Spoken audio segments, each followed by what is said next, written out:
എന്തേ മാറ്റിയ അല്ല നീ ഇവന്റെ ഇന്റർവ്യൂ കണ്ടിട്ട് നീ കപ്പലിലേക്ക് കേറി വന്നു വാറ്റുന്നതല്ലേ ബ്രോയുടെ വാറ്റിന്റെ കഴിവ് അറിഞ്ഞിട്ട് ക്യാപ്റ്റന്മാരൊന്ന് റിക്വസ്റ്റ് ചെയ്തിട്ടുണ്ടോ? ഇതൊക്കെ കഴിഞ്ഞിട്ട് ഒന്ന് റിലാക്സ് ആവുന്നത് ഏത് വെതറിലാണ്? റിലാക്സ് ആവുന്നത് നല്ല നല്ല മെക്സിക്കോ അങ്ങനത്തെ പോർട്ടിലൊക്കെ ചെല്ലുക.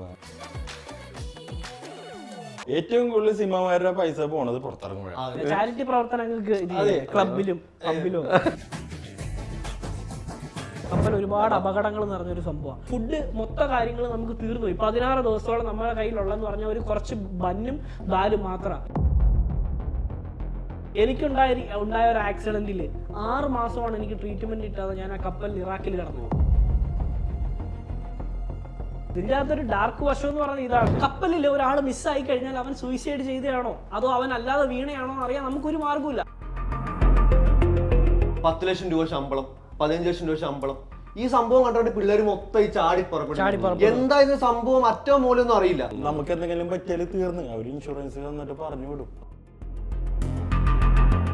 ശിക്ഷയില്ലാത്ത ജയില് അല്ലേ? ശിക്ഷയുണ്ട്, ശിക്ഷയുള്ള പണി മൊത്തം. ക്രിസ്മസ് ഇല്ല, ഓണമില്ല, ന്യൂ ഇയർ ഒന്നുമില്ല, എല്ലാ ദിവസവും പണി. പുറത്ത് പാർട്ടിയല്ല, നമ്മുടെ ഗവൺമെന്റിന്റെ കസ്റ്റംസ് വന്ന് കടലിൽ കിടക്കുന്ന ഞങ്ങൾക്ക് തിന്നാൻ വെച്ചിരിക്കുന്ന സാധനത്തിന്റെ അകത്ത് മസാല ഉൾപ്പെടെ ഈ ഇവന്മാര് വാരിക്കും. അപ്പൊ നിങ്ങൾ ആ കളി ചോദിക്കും എന്തായി കൊടുക്കുന്നത്? നമ്മൾ കൊടുക്കും, കാരണം കൊടുത്തില്ലെങ്കിൽ നമ്മളെ വേർപ്പിക്കും. ഇന്ത്യൻ ബോട്ടുകളിൽ കപ്പൽ വരുവാണെങ്കിൽ മറ്റു നാഷണാലിറ്റിയിലുള്ള ആൾക്കാർ ഇറങ്ങാൻ ആഗ്രഹിക്കാത്ത ഒരു സ്ഥലം ഇന്ത്യയാണ്. എല്ലാ കപ്പലിൽ പോയാലും ഇല്ലേ ഒരു പ്രേതത്തിന്റെ കഥ എല്ലാവരും. ആ സൈഡിൽ എന്തോ ഒരു പ്രശ്നമുണ്ട്. ഈ എഞ്ചിൻ റൂമിൽ എന്ന് വെച്ചാൽ ഫുൾ ഇരുട്ടാണ്.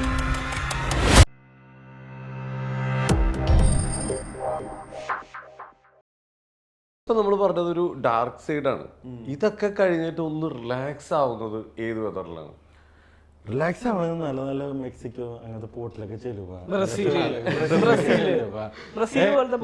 ഞാനൊരു കാര്യം പറയാം. ഏത് കമ്പനിയാണ് ഏത് കപ്പലാണ് ഞാൻ പറയണില്ല. ആഫ്രിക്കയിൽ ചെന്ന് ഇതുപോലെ ഇത്രയും എഫേർട്ടും കാര്യങ്ങളൊക്കെ എടുത്താണ് സിനിമമാര് വർക്ക് ചെയ്യുന്നത്. പക്ഷെ അവർക്ക് എന്തെങ്കിലും എൻജോയ്മെന്റ് കാര്യങ്ങളൊക്കെ വേണ്ടേ. അപ്പൊ ആഫ്രിക്കയിൽ ചെന്ന് നല്ലോണം എൻജോയ് ചെയ്ത് തേർഡ് എഞ്ചിനീയർ ഉണ്ടായിരുന്നു, ട്രെയിനിങ് മറേജ് എഞ്ചിനീയർ ഉണ്ടായിരുന്നു, അങ്ങനത്തെ കുറച്ച് ട്രെയിനീസ് ഉള്ള എല്ലാ കാര്യങ്ങളുണ്ടായിരുന്നു. പബ്ലിക് എൻജോയ് ചെയ്ത് അതിന്റെ ഇടയിൽ നല്ല അടിപൊളി മരുജാന നല്ല ഹൈബ്രിഡ് സാധനം കൊണ്ടുവന്ന് നടക്കുന്നുണ്ട് ആൾക്കാര്. നമുക്ക് വേണമെങ്കിൽ വാങ്ങാം, വേണമെങ്കിൽ വാങ്ങണ്ട, അത് നമ്മുടെ ഇഷ്ടമാണ്. പക്ഷെ ഇതെല്ലാം ഓൺ ബോർഡ് ഇല്ലീഗലാണ്. പിടിച്ചു കഴിഞ്ഞാല് പണി മാത്രമല്ല പോണത്, ലൈഫ് തന്നെ ചിലപ്പോ കുട്ടിച്ചോറാവാൻ ചാൻസ് ഉണ്ട്. എന്നിട്ട് സംഭവം എന്ന് വെച്ചാൽ ഇതൊക്കെ ഇങ്ങനെ പോകണ്ട. അപ്പൊ ഞാൻ പറഞ്ഞു ഞാൻ യൂസ് ചെയ്യാറില്ല, നിങ്ങൾക്ക് വേണമെങ്കിൽ ആവാം എന്ന് പറയണ്ട്. പക്ഷെ ട്രെയിനീസ് എന്ന് വെച്ചാലേ അവര് വന്നിട്ടുള്ളൂ, അവർക്ക് ലൈഫ് അറിയില്ല. അപ്പൊ ആ ട്രെയിനീസിന് ഭയങ്കര കാര്യം. അപ്പൊ എന്തെങ്കിലും ആയിക്കോട്ടെ എന്ന് വിചാരിച്ചിട്ട് ഇതെല്ലാം കഴിഞ്ഞ് ഞങ്ങൾ പബ്ലിക് അടിച്ചു വിളിച്ച് തിരിച്ച് കപ്പലിൽ വന്നു. കപ്പലിൽ വന്നിട്ട് പാസ്പോർട്ട് എല്ലാം കാണിച്ച് അകത്ത് കയറിയപ്പോ സ്മോക്ക് റൂമിൽ ഞാൻ സെറ്റ് വിളിക്കുന്ന ആളാണ്. സ്മോക്ക് റൂമിൽ കയറിയപ്പോ ഒരാൾ ചോദിച്ചു സാധനം എന്ത് നിങ്ങൾ വാങ്ങിച്ചാന്ന് ചോദിച്ചു. ഒരു ട്രെയിനി സാധനം ബാഗിൽ നിന്ന് എടുത്തിട്ട് കാണിച്ചു. ഇത് ശരിക്കും പറഞ്ഞാൽ അലൗഡല്ല കപ്പലിൽ കാണിച്ച്. പക്ഷേ ഇവൻ കാണിച്ച് കണ്ടപ്പോ സംഭവം എന്ന് വെച്ചാലേ ഇവൻ ഈ സാധനം വാങ്ങിച്ചു വെച്ച ആ ഒരു ബാഗ്, ഹാൻഡ് ബാഗ് ഞങ്ങളുടെ എല്ലാരും പാസ്പോർട്ട് ഉണ്ടായ ബാഗാണ്. ഇമിഗ്രേഷനിൽ വെച്ചിട്ട് പാസ്പോർട്ട് ചോദിച്ചപ്പോ ഇവൻ ഈ പാസ്പോർട്ട് എടുത്ത് കാണിച്ചായിരുന്നു. ഈ പാസ്പോർട്ട് എടുത്ത് കാണിച്ചപ്പോ ഈ ഒരു ഹൈബ്രിഡ് സാധനം നിലത്ത് വീണിരുന്നെങ്കിൽ ഞങ്ങൾ എല്ലാവരും ഇങ്ങനെ നിന്നാണ്. അവനന്ന് തല്ലിക്കൊന്നില്ല എന്നേ ഉള്ളൂ. അത്ര വലിയ റിസ്ക് എടുത്താണ് ഞങ്ങൾ അറിയാണ്ട് എടുത്തിട്ടാണ് ഈ സാധനം കൊണ്ടുവന്നത്. നിങ്ങൾ അറിഞ്ഞിട്ടില്ല? ഇങ്ങനത്തെ സംഭവം പുറത്തോട്ട് പോയാല് നമ്മ ഗ്രൂപ്പായിട്ട് പോയാലും ഒരാള് തെറ്റ് ചെയ്താല് മറ്റുള്ള ആൾക്കാര് പിടിക്കും. അങ്ങനെ കുറെ സ്ഥലങ്ങളുണ്ട്. നമുക്ക് എന്ത് വേണമെങ്കിലും എൻജോയ് ചെയ്യാം, എന്ത് വേണമെങ്കിലും ആവാം. പക്ഷെ പ്രശ്നം എന്ന് വെച്ചാൽ ഇതിന്റെ അപകടം എന്ന് വെച്ചാല് നമുക്ക് ജോലി മാത്രമല്ല പോണത്, നമ്മൾ ചിലപ്പോ ജീവിതകാലം മൊത്തം ഇത് ലീഗലിയുള്ള ഇഷ്ടമായ സ്ഥലങ്ങളുണ്ട്. പക്ഷെ അവരുടെ രാജ്യത്ത് അത് ലീഗലായിരിക്കും. പക്ഷെ ഞങ്ങളുടെ പുറത്തിറങ്ങിയിട്ട് ഒന്നും കാണിക്കാം. അകത്തേക്ക് വരുമ്പോഴത്തേക്കും നമ്മള് അകത്ത് വന്നാലും ഇപ്പൊ സീറോ ആൽക്കഹോൾ പോളിസി ഉള്ള കപ്പലാണെങ്കിൽ നമ്മ കപ്പലോട്ട് അകത്തോട്ട് ചെല്ലുമ്പോ അപ്പൊ ക്യാപ്റ്റൻ പറയുന്ന ചീഫ് ഓഫീസർ പറയുന്ന എല്ലാവരും ആൽക്കഹോൾ ടെസ്റ്റ് ചെയ്യണമെന്ന് വെച്ചാല് നമ്മ ആൽക്കഹോൾ ടെസ്റ്റ് ചെയ്താല് ഓക്കെ അടിച്ചിട്ടുണ്ട്. പിറ്റേ ദിവസം അല്ലെങ്കിൽ ചിലപ്പോൾ ആ ഒരു രാജ്യത്ത് തന്നെ വെച്ച് നമ്മളെ വീട്ടിൽ വിടാനുള്ള സാധനങ്ങളൊക്കെ ഉണ്ട്. ഓ അങ്ങനെ അവിടെ നിന്ന് കയറ്റിവിടും. ഇപ്പൊ മദ്യപാനമൊന്നും ഒരു കമ്പനിയും പ്രൊമോട്ട് ചെയ്യുന്നില്ല. എല്ലാ കമ്പനികളിലും സീറോ ആൽക്കഹോളിക് പോളിസി ആണ്. ബേസിക്കലി മിക്ക കമ്പനികളും അങ്ങനെയാണ്. ഇപ്പോൾ കുറച്ച് കമ്പനികൾ മാത്രമാണ് ഈ ആൽക്കഹോളൊക്കെ അലോ ചെയ്യുന്നത്. പക്ഷെ എന്നാലും അത് വിത്തിൻ ലിമിറ്റ്സ് ആണ്. നമ്മൾ എപ്പോ ചെക്ക് ചെയ്താലും എന്റെ കമ്പനിയിലുണ്ട് കള്ളുണ്ട്, ബിയർ മാത്രമേ ഉള്ളൂ, എല്ലാം കിട്ടും. എല്ലാം കിട്ടും. പേര് കമ്പനി മാറുന്നില്ല. നിൽക്കുന്ന ആൾക്കാരുണ്ട്. ശമ്പളം കുറച്ച് കുറച്ചാലും കുഴപ്പമില്ല. എന്റെ കൂടെ ജോലി ചെയ്യുന്ന ഒരാള്, പുള്ളി നല്ല വർഷങ്ങൾ എക്സ്പീരിയൻസ് ഉള്ള ആളാണ്. പുള്ളിക്ക് കോടോടെ കോളാ, പക്ഷെ പുള്ളി പോവില്ല. പുള്ളി ഈ പറയുന്ന നിങ്ങളെ വേറെ കമ്പനിയിൽ പോകാൻ വേണ്ടി നോക്കി കഴിഞ്ഞാൽ ഒരിടത്ത് കള്ളുണ്ടാവില്ല, ബിയർ മാത്രമേ ഉണ്ടാവുള്ളൂ. ചിലടത്ത് സീറോ ആൽക്കോൾ ആയിരിക്കും, ബിയർ ഉണ്ടാവില്ല, കല്ലുണ്ടാവില്ല. നമ്മുടെ കമ്പനിയിൽ ബിയറും ഉണ്ട്, കള്ളുണ്ട്. പക്ഷെ അത് എണ്ണക്കപ്പലല്ല, റേറ്റ് കുറച്ചാണ് കിട്ടുന്നത്. ശരിയാണ് കേട്ടോ, ഡ്യൂട്ടി ഫ്രീ ആണ് കിട്ടുന്നത്. സിഗരറ്റ് ഒരു കാർട്ടൺ സിഗരറ്റ് എടുക്കാൻ $16 പൈസ മതി. അടുത്ത ഷിപ്പിൽ രണ്ടുപേരും ഉണ്ടാവും. കല്ലില്ലാണ്ട് ഞാൻ എന്തൊക്കെ ചെയ്തിരുന്ന ഒരു പിടുത്തൂല ക്യാപ്റ്റൻ സാറേ, പറയല്ല എന്തേ മാറ്റിയ അല്ല ചെറുതായിട്ട്. അയ്യോ മാറ്റിയത് അല്ല, അത് എന്താണെന്നറിയോ, ഞാൻ പറയാം. അതായത് വർഷങ്ങൾക്ക് മുമ്പാണ്, ഞാൻ അതിന്റെ രഹസ്യമായിട്ടുള്ള സംഭവങ്ങളൊന്നും പുറത്തുവിടുന്നില്ല. നമുക്ക് ഇതേ കപ്പലില് സീറോ ആണ്, അതായത് കള്ള് കിട്ടാത്തൊരു കപ്പല്. കപ്പല് പാകിസ്ഥാനിൽ പോയിട്ട് പെട്ട് കിടക്കുക. സൈൻ ഓഫിന്റെ സമയം 9 മാസം കഴിഞ്ഞത് 12 മാസമായി, ഇറക്കുന്നില്ല. കാരണം ഇന്ത്യൻസിനെ പാകിസ്ഥാനിൽ ഇറക്കുന്നില്ല. കപ്പലാണ് ലോഡ് ഇറക്കാൻ പറ്റാതെ ആകെ പെട്ട് കിടക്കുക. ഞങ്ങൾ എന്ത് ചെയ്ത്, കപ്പലിൽ നമുക്ക് ഫുഡ് വന്ന സമയത്ത് പാകിസ്ഥാനിൽ നിന്ന് വരുന്ന ഫുഡാണ്. മുന്തിരിയൊക്കെ ഇങ്ങനെ നശിപ്പിച്ച് അളിഞ്ഞിരിക്കുക, കഴിക്കാൻ പറ്റാത്ത അവസ്ഥ. അപ്പൊ നമ്മളെന്ത് ചെയ്യുന്ന വെച്ചാൽ, ഈ മുന്തിരി ഓൺ ബോർഡ് കയറ്റി കഴിഞ്ഞിട്ട് ചീഫ് കുക്ക് പറഞ്ഞു, ഇത് ആർക്കും കൊടുക്കാൻ പറ്റില്ലല്ലോ, നമുക്ക് അവിടെ പെട്ടി കിടക്കുക, എന്തെങ്കിലും കിട്ടുന്നത് തിന്നണ്ടേ. അപ്പോൾ അവിടെ നിന്ന് ഞങ്ങൾ ഒരു 3-4 പേര്, ചീഫ് കുക്ക് ഉൾപ്പെടെ ഒരു തീരുമാനം എടുത്തു. ശരി, നമുക്ക് ചെറിയ രീതിയിലൊരു പരിപാടി ചെയ്യാം. ഞങ്ങൾ പതുക്കെ പിന്നെ മുന്തിരിയൊക്കെ എടുത്ത് അതിനകത്ത് കുറച്ച് ഈസ്റ്റൊക്കെ ഇട്ട്, പിന്നെ കുറച്ച് ഓറഞ്ച് ജ്യൂസും കുറച്ച് ആപ്പിൾ ജ്യൂസും പിന്നെ കുറച്ച് കറുകപ്പട്ടയും ഏലക്കയും സാധനങ്ങളൊക്കെ ഇട്ടു. ഇട്ടിച്ചിരി പഞ്ചസാരയൊക്കെ ഇട്ട് കലക്കി സെറ്റ് ചെയ്ത് ഫോയിൽ പേപ്പർ വെച്ച് അങ്ങ് അടച്ചു വെച്ചു. ഒരു ചരുവം നിറച്ച് സാധനം ഒരു 10 ദിവസം കഴിഞ്ഞപ്പോഴത്തേന് പതഞ്ഞങ്ങ് പൊങ്ങി. ആലോചിക്കണം, നമുക്ക് 9 മാസമാണ് അതിൻ്റെ അകത്ത് സാധനമില്ല. അപ്പോൾ ഈ മുന്തിരി ആണെങ്കിൽ വെറുതെ കളയാനും പറ്റില്ല, വെറുതെ കളയേണ്ട കാര്യമില്ലല്ലോ, ഫ്രൂട്ടല്ലേ, ഇത് പ്രോട്ടീൻ അല്ലേ. എന്നിട്ട് ഞങ്ങൾ സാധനം നേരെ പോയി ഒരു 10-15 ദിവസം കഴിഞ്ഞിട്ട് സാധനം എടുത്തു. ഒരു ഗ്ലാസ് അടിച്ചത് മാത്രം ഓർമ്മയുണ്ട്, വേറെ അവസ്ഥയിൽ പോയി. കപ്പലുണ്ടായ കാര്യമാണ് പറയണേ. ഇത് നമ്മള് ആരും അറിയാതെ എന്ത് വിഷയാലും കുടിക്കും. അത് തന്നെ ഇതുപോലെ കണ്ണൊക്കെ പോയ ആൾക്കാരുണ്ട്. അറിയാവോ, ഒരു ചീഫ് ഓഫീസർ ഇത് കുടിച്ചിട്ട് ഇത് മരിച്ചുപോയി. നമ്മുടെ മെഡിക്കൽ ആൽക്കഹോൾ കപ്പലില് ആൾക്കാര് ചില സമയങ്ങളിൽ തീരെ നിവൃത്തിയിലായിട്ടല്ലേ. നടുക്കടക്കില്ല, അത്രയും പ്രഷറും കാര്യങ്ങളും. കൊറോണ സമയത്ത്, അതായത് കപ്പലിൽ കള്ളുള്ള കപ്പലാണെങ്കിൽ പോലും ഈ നമ്മുടെ ഇന്ത്യൻസിന്റെ കാര്യമല്ല ഞാൻ പറയുന്നത്, റഷ്യൻസ് ഒക്കെ ചെയിൻ സ്മോക്കേഴ്സ് ആണ്. അതുപോലെ തന്നെ ഈ മദ്യം ഓൺ ഡ്യൂട്ടി സമയം പറയാം, ഓൺ ഡ്യൂട്ടി സമയത്ത് മദ്യപിച്ചിട്ട് തന്നെയാണ് വരുന്നത്. അങ്ങനത്തെ ടീമുകളുണ്ട്. അപ്പൊ അവർക്ക് സാധനം ഇല്ലെങ്കിൽ വലിയ ബുദ്ധിമുട്ടാണ്. അപ്പോൾ ഇവര് അവസാനം വേറെ നിവൃത്തിയില്ലാണ്ട് ഈ സാനിറ്റൈസറൊക്കെ എടുത്ത് കുടിച്ച് ഇഷ്യൂസും കാര്യങ്ങളും. നമുക്കിത് അറിയാം, നമ്മളിത് വെറുതെ പറയുന്നില്ല. നമുക്ക് വരുന്ന നോട്ടീസുകളിൽ, നമുക്ക് വരുന്ന മീറ്റിങ്ങുകളിൽ ഈ ഇൻസിഡന്റ് റിപ്പോർട്ട് ചെയ്യുന്നത് നമ്മൾ പറയുന്നത്, വെറുതെ പറയുന്ന കാര്യമല്ല. ഇപ്പൊ ഞാൻ മാത്രമല്ല, ഞങ്ങൾ 3 പേര് ഇരിക്കുന്നുണ്ട്. 3 പേരും 3 കമ്പനിയിലും 3 കപ്പലുകളിൽ ജോലി ചെയ്യുന്നവരാണ്. പക്ഷെ നമ്മുടെ ഇൻസിഡന്റുകൾ നമ്മൾ അറിയുന്നുണ്ട്. ഓരോ മാസം ഓരോ ഇൻസിഡന്റ് കിട്ടും. നമ്മുടെ കൈ പോയി, അത് പോയി, ഓരോ ഇൻസിഡൻസ് അങ്ങ് ഷെയർ ചെയ്യും. കാരണം ആ മിസ്റ്റേക്ക് വേറെ ആൾക്ക് വന്നിട്ട് നാളെ ആ ഒരു പ്രശ്നം വരരുത്. അപ്പൊ അതുകൊണ്ട് നമ്മുടെ കമ്പനിയുടെ പ്രശ്നം ഉണ്ടെങ്കിൽ അത് മൊത്തത്തിൽ ഇടും. അപ്പൊ ഇവരുടെ കമ്പനിയിൽ അതിന്റെ കാര്യങ്ങൾ പറയും. അപ്പൊ ഇതിൽ ഏറ്റവും സാഡസ്റ്റ് ഇതെന്ന് പറഞ്ഞു കഴിഞ്ഞാൽ, ഈ ഒരു ചീഫ് ഓഫീസർ മരിച്ചു. ഇത് അറിഞ്ഞത് സെക്കൻഡ് ഓഫീസറാണ്. ഈ പുള്ളി ഇത് കണ്ടിട്ട് ക്യാപ്റ്റനെ വിളിക്കാൻ പോയപ്പോൾ ക്യാപ്റ്റൻ മരിച്ചു കിടക്കുവാണ്. ഇവർ 2 പേരും കൂടിയാണ് ഈ മദ്യപാനം നടത്തിയത്. ഇത് റിയലി നടന്ന ഒരു സംഭവമാണ് ഈ കൊറോണ സമയത്ത് അല്ലേ. എനിക്കാണ് ഉക്രൈനിയൻസോ റഷ്യൻസോ ബേസിക്കലി എല്ലാവരും വർക്ക് ചെയ്യുന്ന സ്ട്രെസ്ഡ് ആയിട്ടുള്ള ഒരു എൻവയോൺമെന്റിലാണ്. ഒരു ഡ്രിങ്ക്സ് കഴിക്കുക എന്ന് പറഞ്ഞാൽ വെള്ളം അടിച്ചിട്ട് ഇങ്ങനെ കിടക്കുന്ന പരിപാടിയൊന്നും ഇല്ല, ആരും ചെയ്യില്ല കപ്പലില്. എല്ലാരും ഒരു പെഗ് അടിക്കുക, ഒരു സ്ട്രെസ് റിലീഫിന് വേണ്ടിയിട്ട്. അപ്പൊ വേറെ ഒന്നും ചെയ്യാനില്ലല്ലോ കപ്പലിൽ. വേറെ എന്ത് എൻജോയ്മെന്റ് ഉള്ളത്? കുറച്ചു നേരം ഇത് കാണുന്ന നല്ല രസമാണ്. കടല് കാണാം, ഓക്കെ. ആദ്യമൊക്കെ പോകുന്നവർക്ക് ഭയങ്കര രസമാണ്. പിന്നെ കാണുമ്പോ ഇത് മാത്രമേ ഉള്ളൂ, വേറെ എന്താ ഉള്ളത് ചെയ്യാൻ? ഇപ്പോഴത്തെ അവസ്ഥയിലാണെങ്കിൽ എല്ലാവരും റൂമിൽ കയറിയിരിക്കും, മൊബൈലിൽ കുത്തിയിരിക്കും. കുറച്ച് നെറ്റ് ഉണ്ടല്ലോ, അതാണ് ഈ വർക്ക് ആവാത്ത നെറ്റും. ഇങ്ങനെ കുത്തിയിരുന്ന ഒരു യൂട്യൂബ് വീഡിയോ ആണെങ്കിൽ ഒരു 3 മണിക്കൂർ എടുക്കും. അപ്പോൾ രാവിലെ മിക്കവാറും ആരും ഉറങ്ങത്തുമില്ല, നെറ്റിന് സ്പീഡും ഇല്ല. അങ്ങനത്തെ ഒരു അവസ്ഥയാണ്. വല്ലാത്തൊരു അവസ്ഥയിലാണ് പോയിക്കൊണ്ടിരിക്കുന്നത്. നെറ്റും ഇല്ല, നെറ്റ് സമയം പോകും. ഈ പറയുന്ന നെറ്റ് ഈ സ്റ്റാർലിങ്ക് സംവിധാനമൊക്കെ ഇപ്പോഴാണ് വന്നത്. ഒരു 2 കൊല്ലം മുമ്പ് ഈ സ്റ്റാർലിങ്കിന് പോലെ മാർലിങ്ക് എന്ന് പറയുന്ന ഒരു സംവിധാനമായിരുന്നു. നമുക്കിപ്പോഴും അതാണ്. ഞാൻ ഏത് മാർലിങ്കാ? നമുക്കിപ്പോഴും മാർലിങ്ക് ആണ്. എനിക്ക് മാർലിങ്ക് എനിക്ക് ആദ്യമായിട്ടാണ് കഴിഞ്ഞ സ്റ്റാർലിങ്ക് കിട്ടിയത്. വീട്ടിൽ വിളിച്ച് വീഡിയോ കോൾ ചെയ്യും. വീഡിയോ കോൾ ചെയ്യുമ്പോ ഓപ്പോസിറ്റ് ഇരിക്കുന്ന ആൾക്ക് നമ്മളെ കാണാം, നമുക്ക് അവരെ കാണാൻ പറ്റൂല. ഇപ്പൊ ഡൗട്ട് വരുമ്പോ ഇതെത്ര 1 പറയുന്നത് 3 മിനിറ്റ് കഴിഞ്ഞ് നമുക്ക് കേൾക്കും. പിന്നെ ഡൗട്ട് വരുമ്പോ ഇതെത്ര 3 മിനിറ്റ് കഴിഞ്ഞിട്ടായിരിക്കും 2 പറയുന്നത് കേൾക്കുന്നത്. അപ്പൊ നമുക്ക് പറയാനുള്ള എല്ലാം പറഞ്ഞിട്ട് ഞാൻ ഇങ്ങനെ വെയിറ്റ് ചെയ്തിരിക്കും അവിടുന്ന് റിപ്ലൈക്ക് വേണ്ടി. ഇതായിരുന്നു കുറച്ച് നാൾ നമ്മളൊരു 10 കൊല്ലം മുമ്പുള്ള അവസ്ഥയിലാണ് ഞങ്ങൾ ഇപ്പൊ ജീവിക്കുന്നത്. 10 കൊല്ലമല്ല, അതിന് മുമ്പ് നെറ്റൊക്കെ ഉള്ള സമയമില്ലേ, ആ ഒരു സമയത്താണ് ഞങ്ങൾ ഇപ്പൊ ജീവിക്കുന്നത്. അത് ഇപ്പോഴും നമുക്ക് കേബിൽ 1 KB/s ഉള്ള ഇന്റർനെറ്റ് ഒക്കെയാണ് കിട്ടുന്നത്. അയ്യോ, അതുപോലെ ഒരു കാര്യം ചെയ്യട്ടെ, ഇപ്പൊ ഈ ഷിപ്പിന്ന് ഇടയ്ക്ക് ഓരോരുത്തരെ കാണാതെ പോകുന്നു എന്നൊക്കെ പറഞ്ഞു. ഇപ്പൊ ബ്രദറിന്റെ ഒരു വീഡിയോ ഞാൻ കണ്ടായിരുന്നു.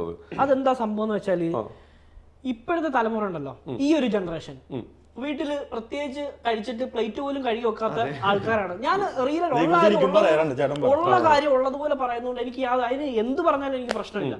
അതായത് നമ്മൾ കാണുന്നതാണ് ഈ വരുന്ന ട്രെയിനീസ്, ഈ വരുന്ന കേഡറ്റ്സ്. നമ്മുടെ ഒരു കാലം ഉണ്ടായിരുന്നു, ആ ഒരു കാലത്ത് നമ്മൾ എത്ര സ്ട്രഗിൾ ചെയ്തു, ആഹാരം ഇല്ലാണ്ട് കിടന്നിട്ടുണ്ട്, പട്ടിണി കിടന്നിട്ടുണ്ട്, ഒക്കെ ചെയ്തിട്ടുണ്ട്. പക്ഷെ ഇപ്പൊ വരുന്ന പിള്ളേരെ സംബന്ധിച്ച് ഒരു ചെറിയൊരു ഇഷ്യൂ, ഈവൻ ഫാമിലി ഇഷ്യൂ ആയിരിക്കാം, ഗേൾഫ്രണ്ടുമായിട്ടുള്ള ഒരു വഴക്കായിരിക്കാം, ആ ഒരു വഴക്കിന്റെ പേരിൽ ഒരു പ്രശ്നത്തിന്റെ പേര് ഡിപ്രഷനിലോട്ട് പോവുക, സൂയിസൈഡ് അറ്റംപ്റ്റ് ചെയ്യാൻ വേണ്ടി പോവുക, ഇതൊക്കെയാണ് ഇപ്പൊ ചെയ്തുകൊണ്ടിരിക്കുന്നത്. അതായത് ഓരോ വർഷം കഴിയുമ്പോഴും കേഡറ്റ്സ് എന്ന് പറയുന്ന ഒരു റാങ്ക്, അതായത് ട്രെയിനി കേഡറ്റ്സ്, ട്രെയിനിയായിട്ട് ആദ്യമായിട്ട് വരുന്ന പിള്ളേർ, ഇവരുടെ മിസ്സിംഗ് കേസുകളും സൂയിസൈഡ് കേസുകളും കൂടി വരിക. കപ്പലിൽ ഒരാൾ മിസ്സായി കഴിഞ്ഞാൽ അവൻ സൂയിസൈഡ് ചെയ്തതാണോ അതോ അവൻ അല്ലാതെ വീണയാണോ എന്ന് അറിയാൻ നമുക്കൊരു മാർഗ്ഗമില്ല. ഇൻവെസ്റ്റിഗേഷൻ നടക്കും, അതിനുശേഷം കുറച്ച് മാസങ്ങൾക്ക് ശേഷം മിസ്സിംഗ് റിപ്പോർട്ട് എഴുതി ഇൻഷുറൻസ് കൊടുക്കാന്ന് മാത്രമേ ഉള്ളൂ.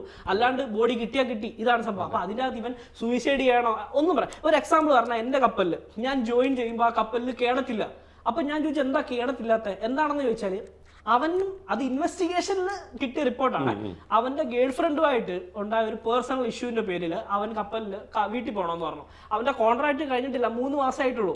അപ്പോൾ കപ്പലിൽ നിന്ന് പറഞ്ഞു ഇപ്പൊ വീട്ടിൽ പോകാൻ പറ്റില്ല, അതിന്റെ കോൺട്രാക്ട് കംപ്ലീഷൻ അല്ല. ഓക്കെ, കപ്പലിൽ നിന്ന് കമ്പനിക്ക് മെയിൽ അയച്ചു വീട്ടിൽ പോകണം, ഇന്നുപോലെ പേഴ്സണലി മെന്റലി ഇഷ്യൂ ആണെന്ന് പറഞ്ഞിട്ട്. പക്ഷെ കമ്പനി ഇവന് സൈൻ ഓഫ് കൊടുത്തില്ല. കാരണം ഓസ്ട്രേലിയ എക്സ്പെൻസീവ് ആണ്, അത് മാത്രമല്ല ഒരു റീസൺ ഇല്ല. ഇപ്പൊ കപ്പലിലേക്ക് കയറി എനിക്ക് ഇന്ന് വീട്ടിൽ പോകണം എന്ന് പറഞ്ഞ് നടക്കുന്നില്ല. ഇവൻ അതിന് ചെയ്തെന്താണെന്നറിയോ? കപ്പൽ ഓസ്ട്രേലിയ എത്തുന്ന സമയത്ത് ടിന്നർ എടുത്ത് കുടിച്ചു. പെയിൻ സ്റ്റോർ പോയിട്ട് പെയിൻ സ്റ്റോറിൽ നിന്ന് ടിന്നർ എടുത്ത് കുടിച്ചു. കുടിച്ചാൽ അവസ്ഥ എന്തായിരിക്കും അറിയോ? ഇറങ്ങുന്ന മൊത്തം കത്തും. അവസാനം ഹെലികോപ്റ്ററിൽ ഇവനെ മെഡിക്കൽ റെസ്ക്യൂ ചെയ്ത് കൊണ്ടുപോകേണ്ട അവസ്ഥ വന്നു. എന്തിനാ? ഇവന് വീട്ടിൽ പോകണം എന്ന് പറഞ്ഞതിന്റെ പേര്. അപ്പൊ ഞാൻ ചോദിക്കട്ടെ, പണ്ട് പിള്ളേർ, ചെറിയ പിള്ളേർ നഴ്സറി നമ്മൾ പഠിക്കാൻ കൊണ്ട് വിടുന്ന സമയത്ത് എന്തെങ്കിലുമൊക്കെ കാരണം പറഞ്ഞ് കരഞ്ഞ് തിരിച്ചു വരുന്ന ഒരു പരിപാടിയില്ലേ? പരിപാടിയല്ലത്. അങ്ങനെയുള്ളവർക്ക്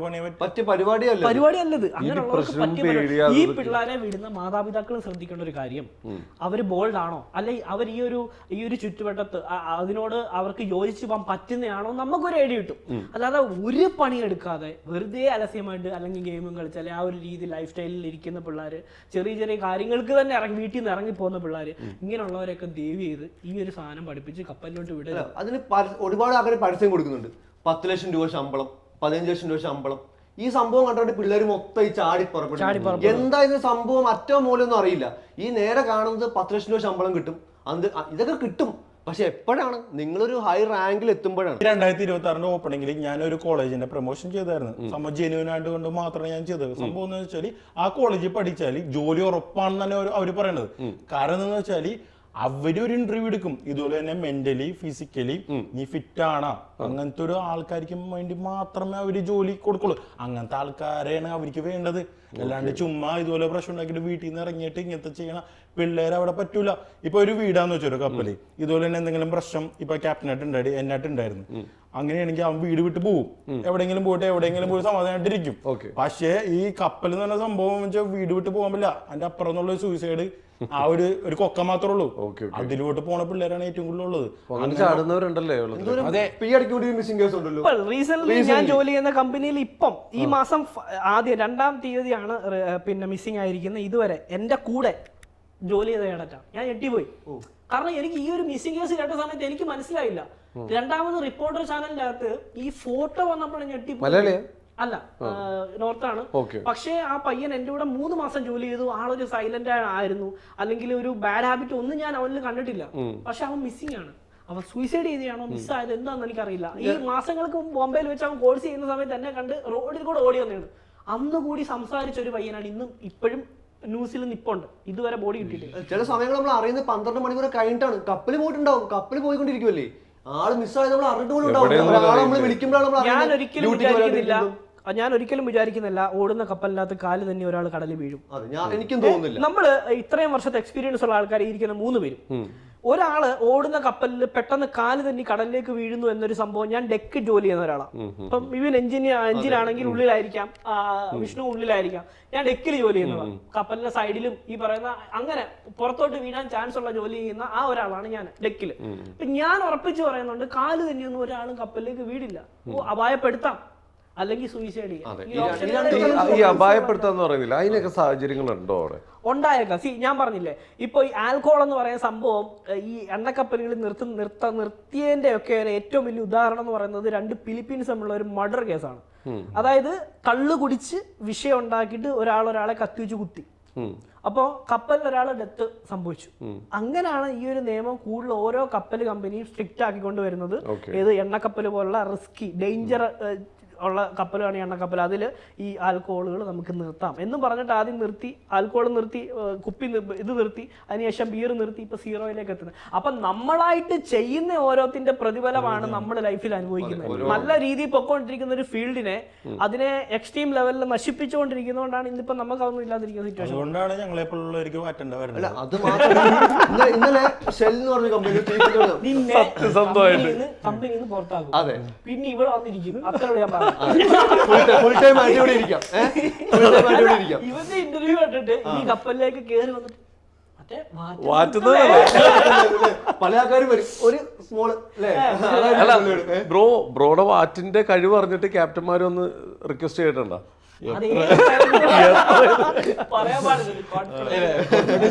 സംഭവം എന്ന് വെച്ചാൽ ഇങ്ങനെയൊക്കെ ആൾക്കാർ പ്രവൃത്തി ചെയ്ത് വെച്ചുകൊണ്ടാണ് ഞങ്ങളൊക്കെ പോലെ ആൾക്കാർ ഇങ്ങനെ എന്താ പറയാ ഇപ്പൊ വേറെ കാര്യം പല പറഞ്ഞു കേട്ടിട്ടുള്ളതുണ്ടോ, ഈ നെഗറ്റീവ് എനർജി എന്നാണോ നമ്മൾ അതിന് പറയേണ്ടതെന്ന് അറിയില്ല. ഈ കടലിൽ അങ്ങനെ ഒരു എനർജി ഉണ്ടോ? നമുക്ക് ആർക്കും എല്ലാ കപ്പലിൽ പോയാലും ഇല്ലേ ഒരു പ്രേതത്തിന്റെ കഥ എല്ലാവരും പറയും. അതാണ് ഈ കുറെ പേര് പറഞ്ഞു പ്രശ്നങ്ങൾ ഇങ്ങനെ പറയും എല്ലാവരും. ആ സൈഡിൽ എന്തോ ഒരു പ്രശ്നമുണ്ട്. ഈ എഞ്ചിൻ റൂമിൽ എന്ന് വെച്ചാൽ ഫുൾ ഇരുട്ടാണ്. ഇരുട്ടെന്ന് വെച്ചാൽ ഇരുട്ടല്ല, വെട്ടം ഉണ്ടാവും. പക്ഷെ നമുക്ക് എപ്പോഴും ഞാനൊരു കഥ പറയട്ടെ. പറഞ്ഞു ഒരു കപ്പലില് അതുപോലെ തന്നെ ഒരു കഥയുണ്ട്, സത്യമാണെന്ന് എനിക്കറിയില്ല. കപ്പലില് ചീഫ് ഓഫീസർ ജോയിൻ ചെയ്ത് മറ്റേ ടാങ്കിൽ ഇറങ്ങി അപ്പൊ തന്നെ മരിച്ചു. 2 പേര് മരിച്ചു. അങ്ങനെ മരണങ്ങൾ ഇങ്ങനെ റാപ്പിഡായിട്ട് സംഭവിക്കണം. ഒരു ചീഫ് എഞ്ചിനീയർ വന്നിട്ട് ജോയിൻ ചെയ്ത് അതുപോലെ തന്നെ രാത്രി ഡ്യൂട്ടി ടൈമിലില്ലേ ഒരു ഓയിലർ വന്നിട്ട് ഡ്യൂട്ടി ചെയ്തുകൊണ്ടിരിക്കണം എന്നുവെച്ചാൽ ഹാൻഡ് ഓവർ ചെയ്തിട്ട്. അപ്പോൾ സെക്കൻഡ് എഞ്ചിനീയർ വന്നിട്ട് പറഞ്ഞ് ഈ ഇന്നത്തെ ഡ്യൂട്ടി അതാണ്, ഇത് ചെയ്യണമെന്ന് പറഞ്ഞു. പിറ്റേ ദിവസം ആയപ്പോൾ ഈ ഓയിലർ സെക്കൻഡ് എഞ്ചിനീയറോട് അപ്പം തന്നെ ഒരു 8 മണിക്കൂർ കഴിഞ്ഞിട്ടുണ്ടാവും എന്നിട്ട് ഡ്യൂട്ടി ചെയ്തിട്ടുണ്ടാന്ന് പറഞ്ഞു. അപ്പം സെക്കൻഡ് എഞ്ചിനീയർ എന്താ പറയുന്നറിയോ, ഞാൻ വന്നില്ല, ഞാൻ അത് പറഞ്ഞില്ല. അങ്ങനത്തെ ഒരു സംഭവം ഉണ്ടായിരുന്നു. അതും പ്യൂർ വൈറ്റ് ബോയില് സൂട്ടില്ലേ, അങ്ങനെ ഒരു സംഭവം പറഞ്ഞിട്ടുണ്ട്. ഓരോ സ്റ്റോറികൾ ഇങ്ങനെ ഉണ്ടാക്കുന്നതാണ്, അല്ലാണ്ട് ഇതുപോലെ പേഴ്സണൽ സംഭവം എനിക്കുണ്ടായിട്ടുണ്ട്. ഞാൻ പറയാം, ഇത് ഒരാൾ പറഞ്ഞ സംഭവം. എന്ത് സംഭവം എന്ന് വെച്ചാൽ എന്റെ കപ്പലിൽ 2014 ഞാൻ ജോയിൻ ചെയ്തപ്പോ ഇവിടുത്തെ മരിച്ചായിരുന്നു ഫോർവേഡിൽ ഡീഹൈഡ്രേഷൻ ആയിട്ട്. എന്നിട്ട് ഈ നോർത്ത് ഇന്ത്യൻ എന്ത് ചെയ്തെന്നറിയോ, ഇവ മരിച്ചു കഴിഞ്ഞ് കുറച്ചാളെ ഞാൻ എല്ലാവരും ഓടിപ്പോയി മുട്ടും. പ്രശ്നം വെച്ചാൽ ഞാനന്ന് ജീസാണ് ഏട്ടാ. എന്നിട്ട് എന്നെയാണ് ആങ്കർ സ്റ്റേഷനിലേക്ക് വിളിക്കണം. അന്ന് പണ്ട് അങ്ങനെയൊക്കെ ജീഎസ്മാരെ വിളിക്കും. എനിക്ക് പേടിയാണ് പോകാനായിട്ട്. എന്നിട്ട് അവസാനം പിറ്റേ ദിവസം ക്യാപ്റ്റനെ തെറികളെ വരും, നീ എന്താ പോയിരുന്നു? ഞാൻ പറഞ്ഞു എനിക്ക് പേടിയാണ്, അവിടെ ചെക്കനന്ന് മരിച്ചില്ല എന്നൊക്കെയാന്ന് പറയുമായിരുന്നു. ഈ അവസാനം കണ്ടുപിടിച്ച് ഈ നോർത്ത് ഇന്ത്യന്മാരായിരുന്നു, മരവെള്ളം അടിച്ചിട്ടാണ് ഈ കൊട്ടിരുന്നത്. മനസ്സിലായോ? ഇതൊക്കെ കഥകളാണ്. പക്ഷേ എനിക്ക് എപ്പോഴും കോൺഫിഡന്റ് ആണ്, നമ്മ എപ്പോഴും പുറത്തു പോയിരിക്കും.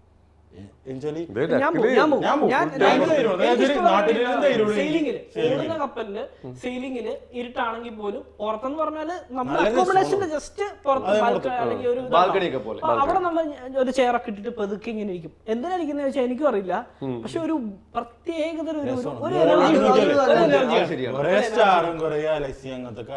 ചിന്തിക്കാം, ഒരുപാട് ചിന്തിക്കാം, കഥ എഴുതാം, സിനിമ എഴുതാം, തിരക്കഥ എഴുതാം കടലിലേക്ക്. കാരണം അത്രയും നല്ല ആംബിയൻസ് ഉള്ള ഒരു സംഭവം നമുക്ക് എവിടെയും കിട്ടൂല. വൈകിട്ട് എല്ലാ ദിവസവും different sunset, different climate, different കാറ്റ്, എല്ലാം വ്യത്യസ്തമായിരിക്കും. ഓരോ ദിവസത്തെ എല്ലാം വ്യത്യസ്തമായിരിക്കും. നമുക്ക് തോന്നുന്നതായിരിക്കും നമുക്ക് വേറെ ചെയ്യാനോ വൈബാണ് ഇങ്ങനെ പോയിരിക്കുന്നത്. ഈ രാത്രി ഇരിക്കുന്നത് ഭയങ്കര പ്രത്യേക വൈബാണ്. ചെറിയ ചെറിയ നിലാവട്ടത്തില് വെള്ളമൊക്കെ ഇങ്ങനെ പറഞ്ഞു പൊങ്ങി കപ്പൽ പോകുമ്പോൾ അത് ഭയങ്കര ഭംഗിയാണ്. ഈ ക്രൂസ് ഒക്കെ ഇല്ലേ, മറ്റേ വലിയ ക്രൂസ് ഷിപ്പ് ഒക്കെ ഉണ്ടല്ലോ, അതൊക്കെ അരികത്തൂര് പോവാറുണ്ടോ? പോവാറുണ്ട്, വളരെ കുറെ ആളുകളെ കാണുകയല്ലേ, അപ്പൊ ഒരു സന്തോഷമൊക്കെ വരൂലേ? അത് തീർച്ചയായിട്ടും ഭയങ്കര സന്തോഷം. നമുക്ക് ഈ ആൾക്കാരെ കാണാൻ ആകെ 20 പേരെ കണ്ടുകൊണ്ട് ബോറടിച്ചത് ഇവനൊക്കെ കണ്ടുകൊണ്ട് മറ്റില്ല ഒന്ന് വീട്ടിൽ പോകാനില്ലെന്ന് ഒരു തോന്നി പോകുന്നത്.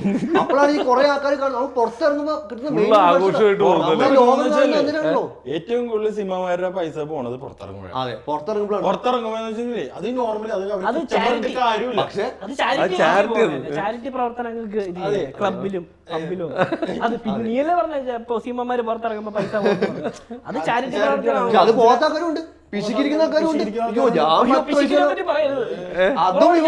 കാര്യം ചോദിക്കാം, നോക്കി ഇവിടുന്ന് അമേരിക്ക പോണം, ഫ്ലൈറ്റ് ടിക്കറ്റിന്റെ എക്സ്പെൻസ് എത്ര ആയിരിക്കും? പോയി എത്താൻ ലക്ഷങ്ങൾക്ക് മേലെ പോകും അല്ലെ? 1.5 ലക്ഷം രൂപ ആയിരിക്കും വൺ സൈഡ്. ഒരു 3 ലക്ഷം രൂപ ഫ്ലൈറ്റ് ടിക്കറ്റ് ആവറേജ് പിടിച്ചു നോക്കും. വിസ നിങ്ങൾ വിചാരിച്ചെന്ന് പറഞ്ഞാലും വിസ കിട്ടാൻ വലിയ പ്രയാസമാണ്. ഇനി കിട്ടിയാൽ തന്നെ ഇത്രയും ലക്ഷം രൂപ അതിനുവേണ്ടി ചിലപ്പോൾ നമ്മൾ വീടൊക്കെ പണയം വെച്ച് ലോൺ എടുത്തായിരിക്കും നമ്മൾ അമേരിക്ക പോകുന്നത്.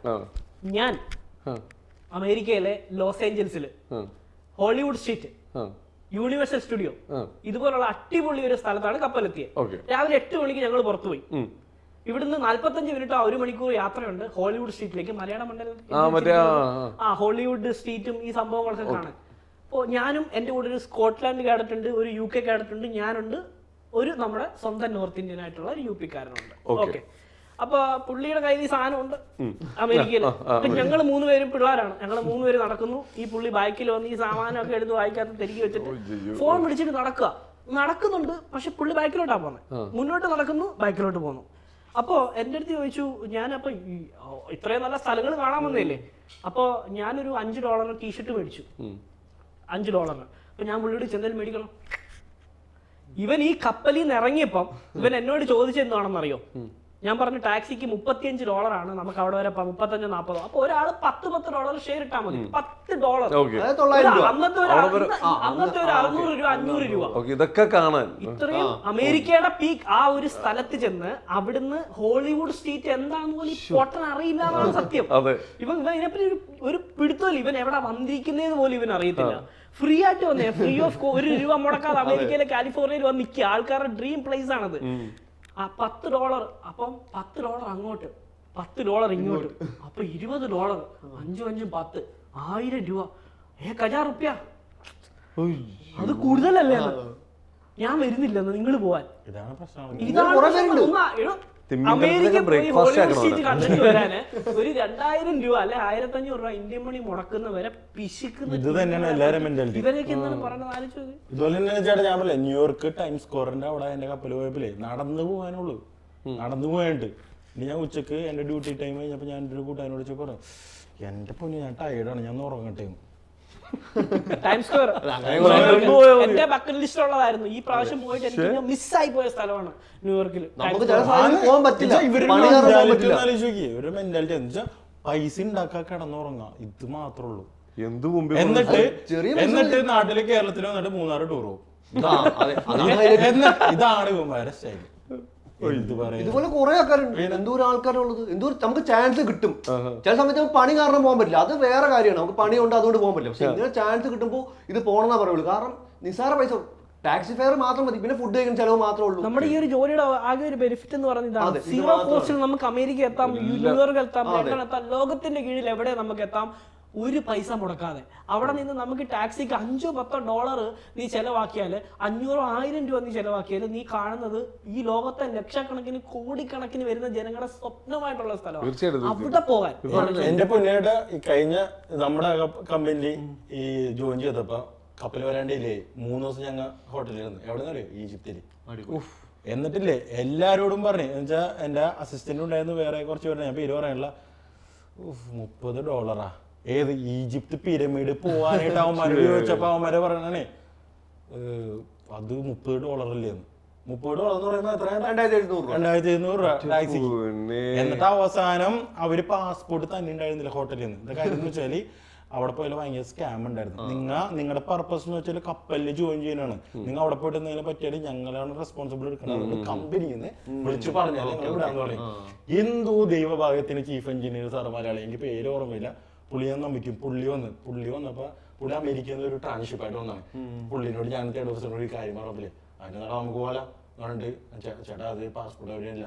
ഞാൻ ആദ്യം പാസ്പോർട്ട് ഇല്ല, എന്റെ തരുന്നതായിട്ട് നോക്കട്ടെ എന്ന് പറഞ്ഞു. നിങ്ങൾ ബാക്കിലേക്ക് പറയും, ആ ചേട്ടന് പാസ്പോർട്ട് അടിപൊളിയായിട്ട് ചീഫ് എഞ്ചിനീയറിൽ. അപ്പൊ ഞങ്ങൾ പറഞ്ഞു ഞങ്ങളെ പാസ്പോർട്ട് തരാൻ തുടങ്ങി. ഞങ്ങൾ നേരെ യൂബറത്തിൽ ഈജിപ്ത് പിരമിഡ് കണ്ടിട്ട് വന്നു.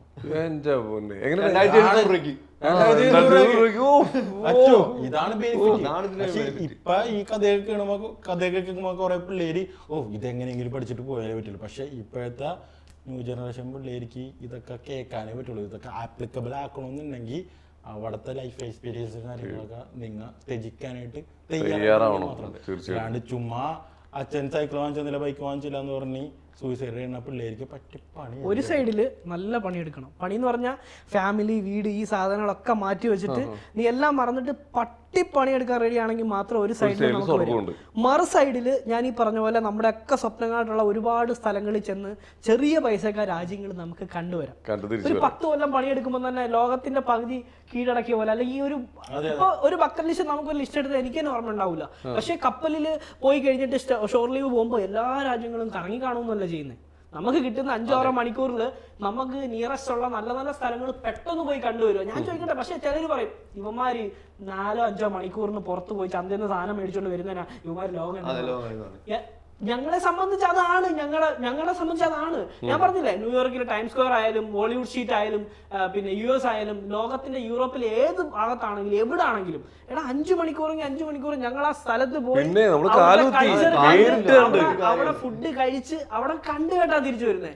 അത് ഈ പറയുന്ന ഈ ഇരുന്ന് വെറുതെ കമന്റ് ഇട്ട് അല്ലെങ്കിൽ ഈ പറയുന്ന ഒരു വ്യക്തി ഇതുപോലെ ഒരു കമന്റ് ഉണ്ടായിരുന്നു, ഒരുത്തന്നെ അടിച്ചേക്കണ്. ഞാൻ കേരളത്തിൽ നിന്ന് ഡൽഹി വരെ പോയപ്പോ ഞാൻ ഗോവ കണ്ട്, മുംബൈ കണ്ടെന്ന്, പൂനെ കണ്ടെന്ന്. ഞാൻ പറയണ്ട പൊന്നു വെച്ചാല് ആ ഒരു വൈബ് അല്ല ഈ വൈബ് അവർക്ക് പറഞ്ഞാൽ മനസ്സിലാവില്ല. ഞങ്ങൾ വേറൊരു യൂണിവേഴ്സിറ്റി താമസിക്കുന്ന ആൾക്കാരാണ്. കടലിൽ ഞങ്ങൾ സെയിൽ ചെയ്യുമെന്ന് വെച്ചാല് ഞങ്ങൾ ശരിക്കും പറഞ്ഞാൽ നമ്മ വേറെ ലോകത്ത് ജീവിക്കുന്ന ആൾക്കാരാണ്. അതുമായിട്ട് സെറ്റ് ആയി പോയി കഴിഞ്ഞാൽ നല്ല ലൈഫാണ്, ഇല്ല എന്ന് പറയുന്നില്ല. പിന്നെ എല്ലാവരുടെയും ആഗ്രഹം എന്ന് പറഞ്ഞാൽ ജീവിതകാലം മൊത്തം ഒരിക്കലും ആരും ഈ കപ്പലിനകത്ത് അല്ലെങ്കിൽ കടലിനകത്ത് ജീവൻ തീർക്കണമെന്ന് ആരും ചിന്തിക്കുന്നതല്ല. ഒന്ന് ഫാമിലി അല്ല നമ്മളൊന്ന് സെറ്റിൽ ആയതിനു ശേഷം എന്തെങ്കിലുമൊക്കെ ചെയ്ത് മാറി നിൽക്കണം. അല്ലെങ്കിൽ ജീവിതത്തിൽ ഞാൻ പറയട്ടെ, ഇപ്പോൾ എൻ്റെ അച്ഛനേക്കാൾ പ്രായമുള്ള ആൾക്കാർ അല്ലെങ്കിൽ ഒരു 40 വയസ്സ് 50 വയസ്സ് കഴിയുമ്പോൾ തന്നെ പല പ്രശ്നങ്ങളുള്ള ആൾക്കാരായിരിക്കും ഡെക്കിൽ ജോലി ചെയ്യുന്നത്. അതുപോലെ -ഡിഗ്രിയിൽ നമ്മൾ പോകുന്ന സമയത്ത് ശരീരത്ത് അതുപോലെ പെയിൻ അനുഭവിക്കുന്നവർ ഇപ്പോഴും പണിയെടുക്കുന്നുണ്ട്. അതുപോലെ വയ്യാത്ത ആൾക്കാർ, കണ്ണിന് കാഴ്ച, ചെവിക്ക് കാഴ്ച, ഈ ആൾക്കാരൊക്കെ ഇപ്പോഴും വരുന്നുണ്ട്. അപ്പൊ അവരൊക്കെ ഒരു നമ്മുടെ ഒരു നല്ല ഒരു ടൈം നമ്മൾ അവിടെ സ്പെൻഡ് ചെയ്ത് കുറച്ച് ഏണിങ്സ് അല്ലെങ്കിൽ കുറെ സേവിങ്സ് ഉണ്ടാക്കിയിട്ട് നമ്മൾ ഷിഫ്റ്റ് ചെയ്യുക. ഞാൻ ഒരിക്കലും പറയില്ല ജീവിതകാലം മൊത്തം, കാരണം ഒരിക്കലും ഒരാളും ജീവിതകാലം മൊത്തം ഈ കടലിൽ കിടന്ന് തീർക്കരുത്. കാരണം 9 മാസം നമുക്ക് ജോലി അല്ലെങ്കിൽ 6 മാസം നമുക്ക് ജോലി, അത് കഴിഞ്ഞ് നമുക്ക് പൈസ ഇല്ല, 1 രൂപ സാലറി നമുക്കില്ല. നമുക്ക് കിട്ടുന്ന പൈസ നമ്മുടെ പോക്കറ്റിൽ നിന്ന് ഇറങ്ങിക്കൊണ്ടിരിക്കുക. കോൺട്രാക്ട് വൈസ് 6 മാസമാണ് ജോലി എങ്കിൽ 6 മാസത്തെ ശമ്പളം. കപ്പലിൽ നിന്ന് കാലുകുത്തി എയർപോർട്ട് വന്നു കഴിഞ്ഞാൽ നമ്മുടെ സാലറി നിൽക്കും, പിന്നെ നമുക്ക് 1 രൂപ ഇല്ല. അപ്പൊ ഞാൻ പറയുന്നത് അത് കഴിഞ്ഞിട്ടുള്ള 3 മാസം 4 മാസത്തെ വെക്കേഷൻ പീരീഡിൽ നമ്മൾ ഉണ്ടാക്കി വെച്ചിരിക്കുന്ന സേവിങ്സ് അതേപോലെ തിരിച്ച് നമ്മൾ ഒന്നുമില്ലാതെ കാലി പോക്കറ്റുമായിട്ടായിരിക്കും അടുത്ത കപ്പലിൽ കയറുന്നത്. ഇത് റൊട്ടീനായിട്ട് ഇങ്ങനെ ജീവിതം ഓരോ വർഷവും കഴിഞ്ഞ് പോയി ഒരു 50 വയസ്സായാലും 1 രൂപ സേവിങ്സോ കാര്യങ്ങളോ ഇല്ലാത്ത ഒരുപാട് പേര് ഇപ്പോഴും കിടപ്പുണ്ട്. അതുകൊണ്ട് തന്നെ പറയാനുള്ള ഒരു കാര്യം എന്ന് പറഞ്ഞാൽ ഒരു 10, 15, 20 അല്ലെ 10 കൊല്ലമൊക്കെ മതി നല്ല രീതിയിൽ എന്തെങ്കിലുമൊക്കെ സേവിങ്സ് ഉണ്ടാക്കി ഒരു ബിസിനസ്സോ എന്തെങ്കിലും ഒരു കാര്യം. അത് മാത്രമല്ല, മെഡിക്കൽ അൺഫിറ്റ് ആയാൽ അതോടുകൂടി നിന്റെ ജീവിതം കഴിഞ്ഞു. നീ വെറുതെ നിൽക്കുകയാണെന്ന് വിചാരിച്ച, ഒന്ന് വീണു, കാലൊടിഞ്ഞു, അല്ലെ വെറുതെ നിന്നു, ഒരു ആക്സിഡന്റ് ഉണ്ടായി, നീ മെഡിക്കൽ അൺഫിറ്റ് ആയി, നിനക്ക് ജോലിയില്ല. ഞാൻ പറയുന്ന 10ാം ക്ലാസ് കഴിഞ്ഞിട്ട് വരുന്ന പിള്ളേർ, +2 കഴിഞ്ഞിട്ട് വരുന്ന പിള്ളേർക്ക് എന്ത് ക്വാളിഫിക്കേഷൻ ഉള്ളത്? ഇപ്പൊ ഇവരെ സംബന്ധിച്ച് ഒരു എഞ്ചിനീയറിംഗ് പഠിച്ചിട്ട് വന്നു, എന്നെ സംബന്ധിച്ച് ഞാൻ പഠിച്ചിട്ടില്ല. നാളെ ഞാൻ മെഡിക്കൽ അൺഫിറ്റ് ആയി കഴിഞ്ഞാൽ എനിക്ക് മുന്നോട്ടൊരു ഫ്യൂച്ചർ ഇല്ല. സത്യമല്ലേ? ഒരു ഫ്യൂച്ചർ ഇല്ല. ഞാൻ നാളെ മറ്റൊരു ജോലിക്ക് പോകണമെങ്കിൽ ഞാൻ എന്ത് ചെയ്യും? ഓൺ സ്പോട്ട് പറഞ്ഞു വിടും. കമ്പനി ആ സ്പോട്ടിൽ പറഞ്ഞു വിടും. അത് കഴിഞ്ഞ അടുത്ത ദിവസം പോലെ നിനക്ക് ശമ്പളമില്ല, നീ എന്ത് ചെയ്യും? അതുകൊണ്ട് തന്നെയാണ് പറയുന്നത്, പണി എടുക്കുന്ന സമയത്ത് കിട്ടുന്ന സേവിങ്സ് കൊണ്ട് നിങ്ങൾ എന്തെങ്കിലുമൊക്കെ ഒരു ബിസിനസ്സോ ഒരു ഷോപ്പോ എന്തെങ്കിലും ഇപ്പൊ ഒരുപാട് സ്റ്റാർട്ടപ്പുകൾ നമുക്കുണ്ട്. നമുക്ക് സ്വന്തമായിട്ട് ചെയ്യാം. ഓൺലൈനോ ഡ്രോപ്പ് ഷിപ്പിംഗ് എന്ത് വേണമെങ്കിലും നിങ്ങൾക്ക് ചെയ്യാം. അത് നിങ്ങൾ ചെയ്യാൻ ഇപ്പോഴേ ശ്രമിക്കുക. ഇപ്പോഴേ പരിശ്രമിച്ച് അതിന് വേണ്ടിയിട്ട് ഒരു തയ്യാറെടുക്കുക. ഒരിക്കലും ഈ ഒരു ജോലി ഡിപ്പെൻഡ് ചെയ്ത് ഒരാൾ നിൽക്കരുത്. ഈവൻ നമ്മൾ ക്യാപ്റ്റൻ ലെവലിൽ എത്തിയെന്ന് തന്നെ വിചാരിക്കുക. കമ്പനിയുടെ ടോപ്പ് ക്യാപ്റ്റൻ ആണെന്ന് വിചാരിക്കുക. ക്യാപ്റ്റൻ ആണെങ്കിൽ നീ മെഡിക്കൽ അൺഫിറ്റ് ആയ അടുത്ത ദിവസം പോലെ എല്ലാവർക്കും സംഭവം എന്ന് വെച്ചാൽ ഇതെന്ന് വെച്ചാൽ ഈ ഒരു 6 മാസം 8 മാസം കോൺട്രാക്ട് എന്ന് പറഞ്ഞാലേ നമ്മുടെ ലൈഫ് വെച്ച് നമുക്ക് കളിക്കാം. എന്ത് വേണമെങ്കിലും സംഭവിക്കാം അവിടെ. ശരിക്കും കമ്പനി ഇത്രയും ശമ്പളം നമുക്ക് തന്നെ എന്ന് വെച്ചാലേ നമ്മളിലേക്ക് നമുക്ക് എന്തെങ്കിലും പറ്റിയാൽ തീർന്ന് അവർ ഇൻഷുറൻസ് തന്നിട്ട് പറഞ്ഞു വിടും. അത്രേ ഉള്ളൂ. നമ്മളാണ് സേഫ്റ്റി ഫസ്റ്റ്. അതുപോലെ തന്നെ നമ്മളാണ് നമ്മൾ നോക്കേണ്ടത്. കപ്പൽ ഒരുപാട് അപകടങ്ങൾ നിറഞ്ഞൊരു സംഭവമാണ്. നമ്മൾ നമ്മൾ വിചാരിച്ച പോലെ നമ്മൾ ഇങ്ങനെ കടലിൽ തന്നെ ഹോൾഡ് ചെയ്യേണ്ട അവസ്ഥകൾ വരാറില്ലേ? അപ്പൊ അതിനുള്ള ഫുഡുകൾ കാര്യങ്ങളൊക്കെ എപ്പോഴെങ്കിലും തീർന്നു പോയി മീൻ പിടിക്കും. അല്ല, ഞാനുണ്ട് 16 ദിവസം വിത്തൗട്ട് ഫുഡ് കിടന്നിട്ടുണ്ട്. 16 ദിവസം കപ്പലിലെ ആഹാരങ്ങളൊക്കെ തീർന്നു. അത് ഞാൻ പറഞ്ഞില്ല. അത് ഞാൻ പറഞ്ഞില്ല. ഞാൻ ആദ്യം ഏജൻസി വഴി പോയി പെട്ടതാ. ഈ ഷിപ്പിംഗ് കമ്പനി ഇപ്പൊ ഞങ്ങൾ 3 പേര് നിൽക്കുന്ന ഓരോ നല്ല നല്ല കമ്പനികളുടെ സ്റ്റാഫാണ്. ഇപ്പൊ ഞങ്ങളെ സംബന്ധിച്ച് ഞങ്ങളുടെ അടുത്ത റൂട്ട് ഇനി ഇത് ഇല്ലാന്നുണ്ടെങ്കിൽ എത്ര നോട്ടിക്കൽ മൈൽ അകലെ കിടന്നാലും അവിടെ വരെ ബോട്ടിൽ കമ്പനി പൈസ കൊടുത്ത് നമുക്ക് ഫുഡ് നമ്മളെ പട്ടിണിക്ക് ഇടൂല. പക്ഷെ നമ്മൾ ഏജൻസിയൊക്കെ കാശ് കൊടുത്ത് ഇറാനിലും ഇറാഖിലൊക്കെ പോയി കിടക്കുമ്പോൾ ഉണ്ടാവുന്ന സംഭവം എന്താ വെച്ചാൽ, ഞാൻ ആദ്യത്തെ കപ്പലിൽ പോയി അതിനകത്ത് വെള്ളം തീർന്നുപോയി. നമുക്ക് കുടിക്കാൻ വെള്ളമില്ല. കുടിക്കാൻ അത് ഇപ്പൊ നമ്മൾ ചെയ്യുന്നത് വെച്ചാൽ സീ വാട്ടറിനെ അതിനെ ഫ്രഷ് വാട്ടർ ആക്കി മാറ്റുക. അതിനുള്ള മെഷീനറി നമ്മുടെ കയ്യിലുണ്ട്. 30 കൊല്ലം പഴക്കമുള്ള കപ്പലിനകത്ത് ഈ സാധനങ്ങളൊന്നുമില്ല. ട്രക്കിനകത്ത് പോർട്ടിൽ കൊണ്ട് അടിക്കുന്ന വെള്ളം തീർന്നു കഴിഞ്ഞാൽ പിന്നെ അതൊന്നുമില്ല. നമ്മൾ ടാങ്ക് തുറന്ന് അതിൻ്റെ അകത്ത് ഇറങ്ങി ബക്കറ്റിനകത്ത് വെള്ളം കോരി വെച്ച് അതിന്റെ മണ്ണ് അടിഞ്ഞു കഴിഞ്ഞാൽ അടി മൊത്തം ചളിയാണ്. മണ്ണ് അടിഞ്ഞു കഴിയുമ്പോൾ അതിന്റെ മേലത്തെ വെള്ളം എടുത്ത് കുടിക്കുന്ന സിറ്റുവേഷൻ. കപ്പല് തൊട്ടി മറ്റേ ബക്കറ്റ് ഇട്ടിട്ട് കടൽ വെള്ളം നിർത്തിയിട്ടിരിക്കുന്ന കപ്പല് കടൽ വെള്ളത്തിൽ കുളിക്കും, ഉപ്പുവെള്ളത്തിൽ. എന്നിട്ട് കുറച്ച് വെള്ളമില്ല, കുറച്ച് മിനറൽ വാട്ടർ പോലത്തെ കുറച്ച് വെള്ളത്തിൽ ഇങ്ങനെ എടുത്ത് മേലൊക്കെ ഇങ്ങനെ കഴുകിയിട്ട് അങ്ങനെ നിൽക്കും. അങ്ങനെ സിറ്റുവേഷൻ ഉണ്ടായിട്ട് AC എന്ന് പറയുന്ന സാധനമില്ല. ഗൾഫ് ട്രേഡ് ചെയ്യുന്ന 50 ഡിഗ്രിക്ക് മേലെ ചൂട്, പഴുത്ത് കിടക്കുന്നിടത്ത് ഒന്നുമില്ലാതെ നിക്കർ മാത്രം ഇട്ടിട്ട് ബേസ് ബോർഡ് വിരിച്ചിട്ട് നമ്മൾ കിടന്നുറങ്ങും. ഹ്യൂമിഡിറ്റി മൊത്തം വീർത്ത് കുഴഞ്ഞ് രാത്രി ഉറക്കില്ല. പിന്നെ ഫുഡ് മൊത്തം കാര്യങ്ങൾ നമുക്ക് തീർന്നുപോയി. 16 ദിവസത്തോളം നമ്മുടെ കയ്യിലുള്ളതെന്ന് പറഞ്ഞാൽ ഒരു കുറച്ച് ബന്നും ദാലും മാത്രമാണ്. ഈ ബന്നും ദാലും അഡ്ജസ്റ്റ് ചെയ്ത് വെച്ച് ഒരു നേരം 2 നേരം ഒക്കെ ആക്കി. കാരണം ഈ കമ്പനി നമുക്ക് ഫുഡ് പ്രൊവൈഡ് ചെയ്യണമെങ്കിൽ ലക്ഷക്കണക്കിന് രൂപ കൊടുത്ത് ബോട്ടിൽ കൊണ്ടുവരണം. ഈ കമ്പനി എന്ന് പറയുന്നത് തന്നെ നിർത്താറായ തകർന്നു പോയൊരു കമ്പനിയാണ്. അപ്പൊ ആ ഒരു കമ്പനിയിൽ ഇങ്ങനത്തെ ഫെസിലിറ്റി നമുക്ക് കിട്ടില്ല. നമ്മൾ പട്ടിണി കഴിഞ്ഞപ്പെട്ട 16 ദിവസം അവിടെ കിടന്നു, അതിനുശേഷമാണ് നമുക്ക് ഫുഡ് വരുന്നത്. അപ്പൊ ഈ ഒരു ലൈഫിൽ ഇതുകൊണ്ട് ഇതിന്റെ അകത്തൊരു ഡാർക്ക് വശം എന്ന് പറയുന്നത് ഇതാണ്. അത് ഞാൻ പറഞ്ഞില്ല. ഞാൻ അതിന്റെ ഒരു എക്സാമ്പിൾ ആണ്. അതിന്റെ എക്സാമ്പിൾ ആയിട്ടുള്ള ഒരാളാണ്. എനിക്കുണ്ടായ ഒരു ആക്സിഡന്റിൽ 6 മാസമാണ് എനിക്ക് ട്രീറ്റ്മെന്റ് കിട്ടാതെ ഞാൻ ആ കപ്പലിൽ ഇറാഖിൽ കിടന്നു. എന്ത് പറ്റി? ഞാനൊരു പൈപ്പ് ലൈൻ ഉള്ളിൽ പോയി. അപ്പൊ ഞാൻ അന്ന് ചെറുത്, ഒട്ടും വണ്ണമില്ല എനിക്ക്. അപ്പൊ ബാക്കിയുള്ള എല്ലാ സിറിയൻസും ഈജിപ്ഷ്യൻസും ഒക്കെ 10-100 കിലോ ഉള്ള വലിയ തടിയന്മാര്. അപ്പൊ ഒരു പൈപ്പ് ലൈൻ ഇങ്ങനെ വളഞ്ഞ് U ഷേപ്പിലുള്ള ഒരു പൈപ്പ് ലൈൻ ഉള്ളിൽ എന്നെ ഇറക്കി വിട്ടു. ഒരു നട്ട് കട്ട് ചെയ്യാൻ വേണ്ടിയിട്ട് ഗ്രൈൻഡർ വെച്ച് കട്ട് ചെയ്യുക. സ്ക്രാപ്പിൽ പോകുന്ന സാധനം. അപ്പൊ U ഷേപ്പിൽ ഞാനും കിടന്നു. അപ്പൊ എന്റെ ഫുൾ ബോഡി വെയിറ്റ് എന്റെ കാലിന്റെ ഉപ്പുറ്റി ഇവിടെ ഇങ്ങനെ വന്നിട്ട് ഫുള്ള് വെയിറ്റ് എന്റെ നടുവിന് വന്നു. 20 മിനിറ്റ് എടുത്ത് ഞാൻ അത് കട്ട് ചെയ്യാൻ. ഞാനിങ്ങനെ കൈ കൊടുത്തപ്പോൾ ഇവരെന്നെ വലിച്ച് പുറത്തിട്ടു. ഞാൻ വളഞ്ഞുപോയി. ഞാൻ U ഷേപ്പിലായിപ്പോയി. എന്റെ നടു നൂരുന്നില്ല. ഓക്കെ, അതിനുശേഷം ഞാൻ എങ്ങനെയോ ഇത് നൂത്ത് ഞാൻ പോയി കിടന്നു. പിറ്റേ ദിവസം രാവിലെ എനിക്ക് എഴുന്നേക്കാൻ പറ്റില്ല. എന്റെ ബോഡി ടോട്ടലി തീർന്നു. മീൻസ് എനിക്ക് എഴുന്നേക്കാനും പറ്റുന്നില്ല. ആ കപ്പലിൽ ഫോണൊന്നും ഇല്ല, പഴയ കപ്പലാണ്. അപ്പൊ എൻ്റെ ഒരു കൂട്ടുകാരൻ അവന് അടുത്ത ഡ്യൂട്ടിക്ക് വേണ്ടി എന്നെ വന്നപ്പോൾ ഞാൻ ആ കട്ടിൽ കിടക്കുക. കാരണം എനിക്ക് എഴുന്നേക്കാൻ വയ്യ. എഴുന്നേക്കെന്ന് വെച്ചാൽ എനിക്ക് ഒരു ശകലം അനങ്ങാൻ പറ്റാത്ത സിറ്റുവേഷൻ. ഞാൻ ഓർത്ത് തളർന്നു പോയൊരു സിറ്റുവേഷനോട് എത്തിയെന്ന്. പക്ഷെ അതിന്റെ ഒരു ഇത് വന്നത് പിറ്റേ ദിവസം രാവിലെ ആയിരുന്നു. അവിടെ നിന്ന് അതിന്റെ 2ാം ദിവസം ഈ കപ്പൽ അറസ്റ്റ് ആകും ഒന്ന് നോട്ടീസ് വന്നു. ഇനി ഏത് കപ്പൽ പോർട്ടിൽ കയറിയാൽ ഈ കപ്പൽ അറസ്റ്റ് ചെയ്യും. അപ്പൊ ഓണർ എന്ത് ചെയ്തു? ഒരു ഇറാഖിയാണ്. ഓണർ പറഞ്ഞു എന്റെ വീടിനോടെ കൊണ്ട് കപ്പലിടാൻ. കപ്പല് നേരെ ഇറാനിൽ നിന്ന് എടുത്ത് ഇറാഖി കൊണ്ടിട്ടു. ആങ്കർ ഇട്ടു.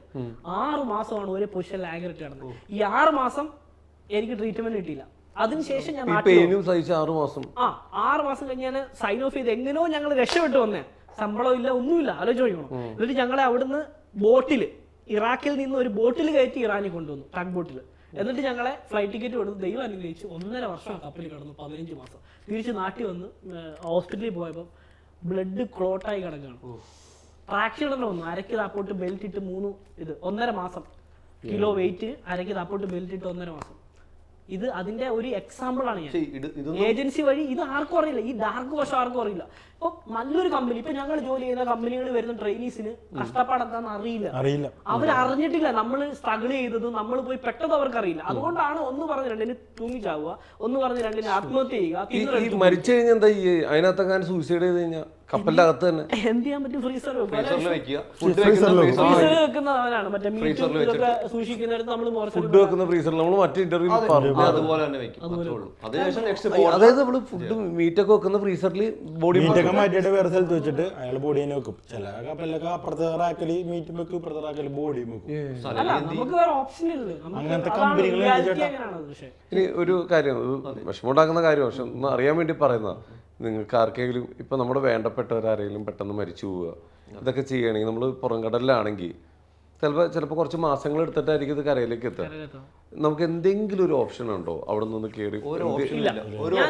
എന്റെ കൂടെ ഒന്നും ഇല്ല, എന്റെ കൂടെ ജോലി ചെയ്ത എബി ലക്ഷദ്വീപുകാരനാണ്. അവന്റെ അച്ഛൻ മരിച്ചു, വീട്ടിൽ നിന്ന് അറിയിച്ചു.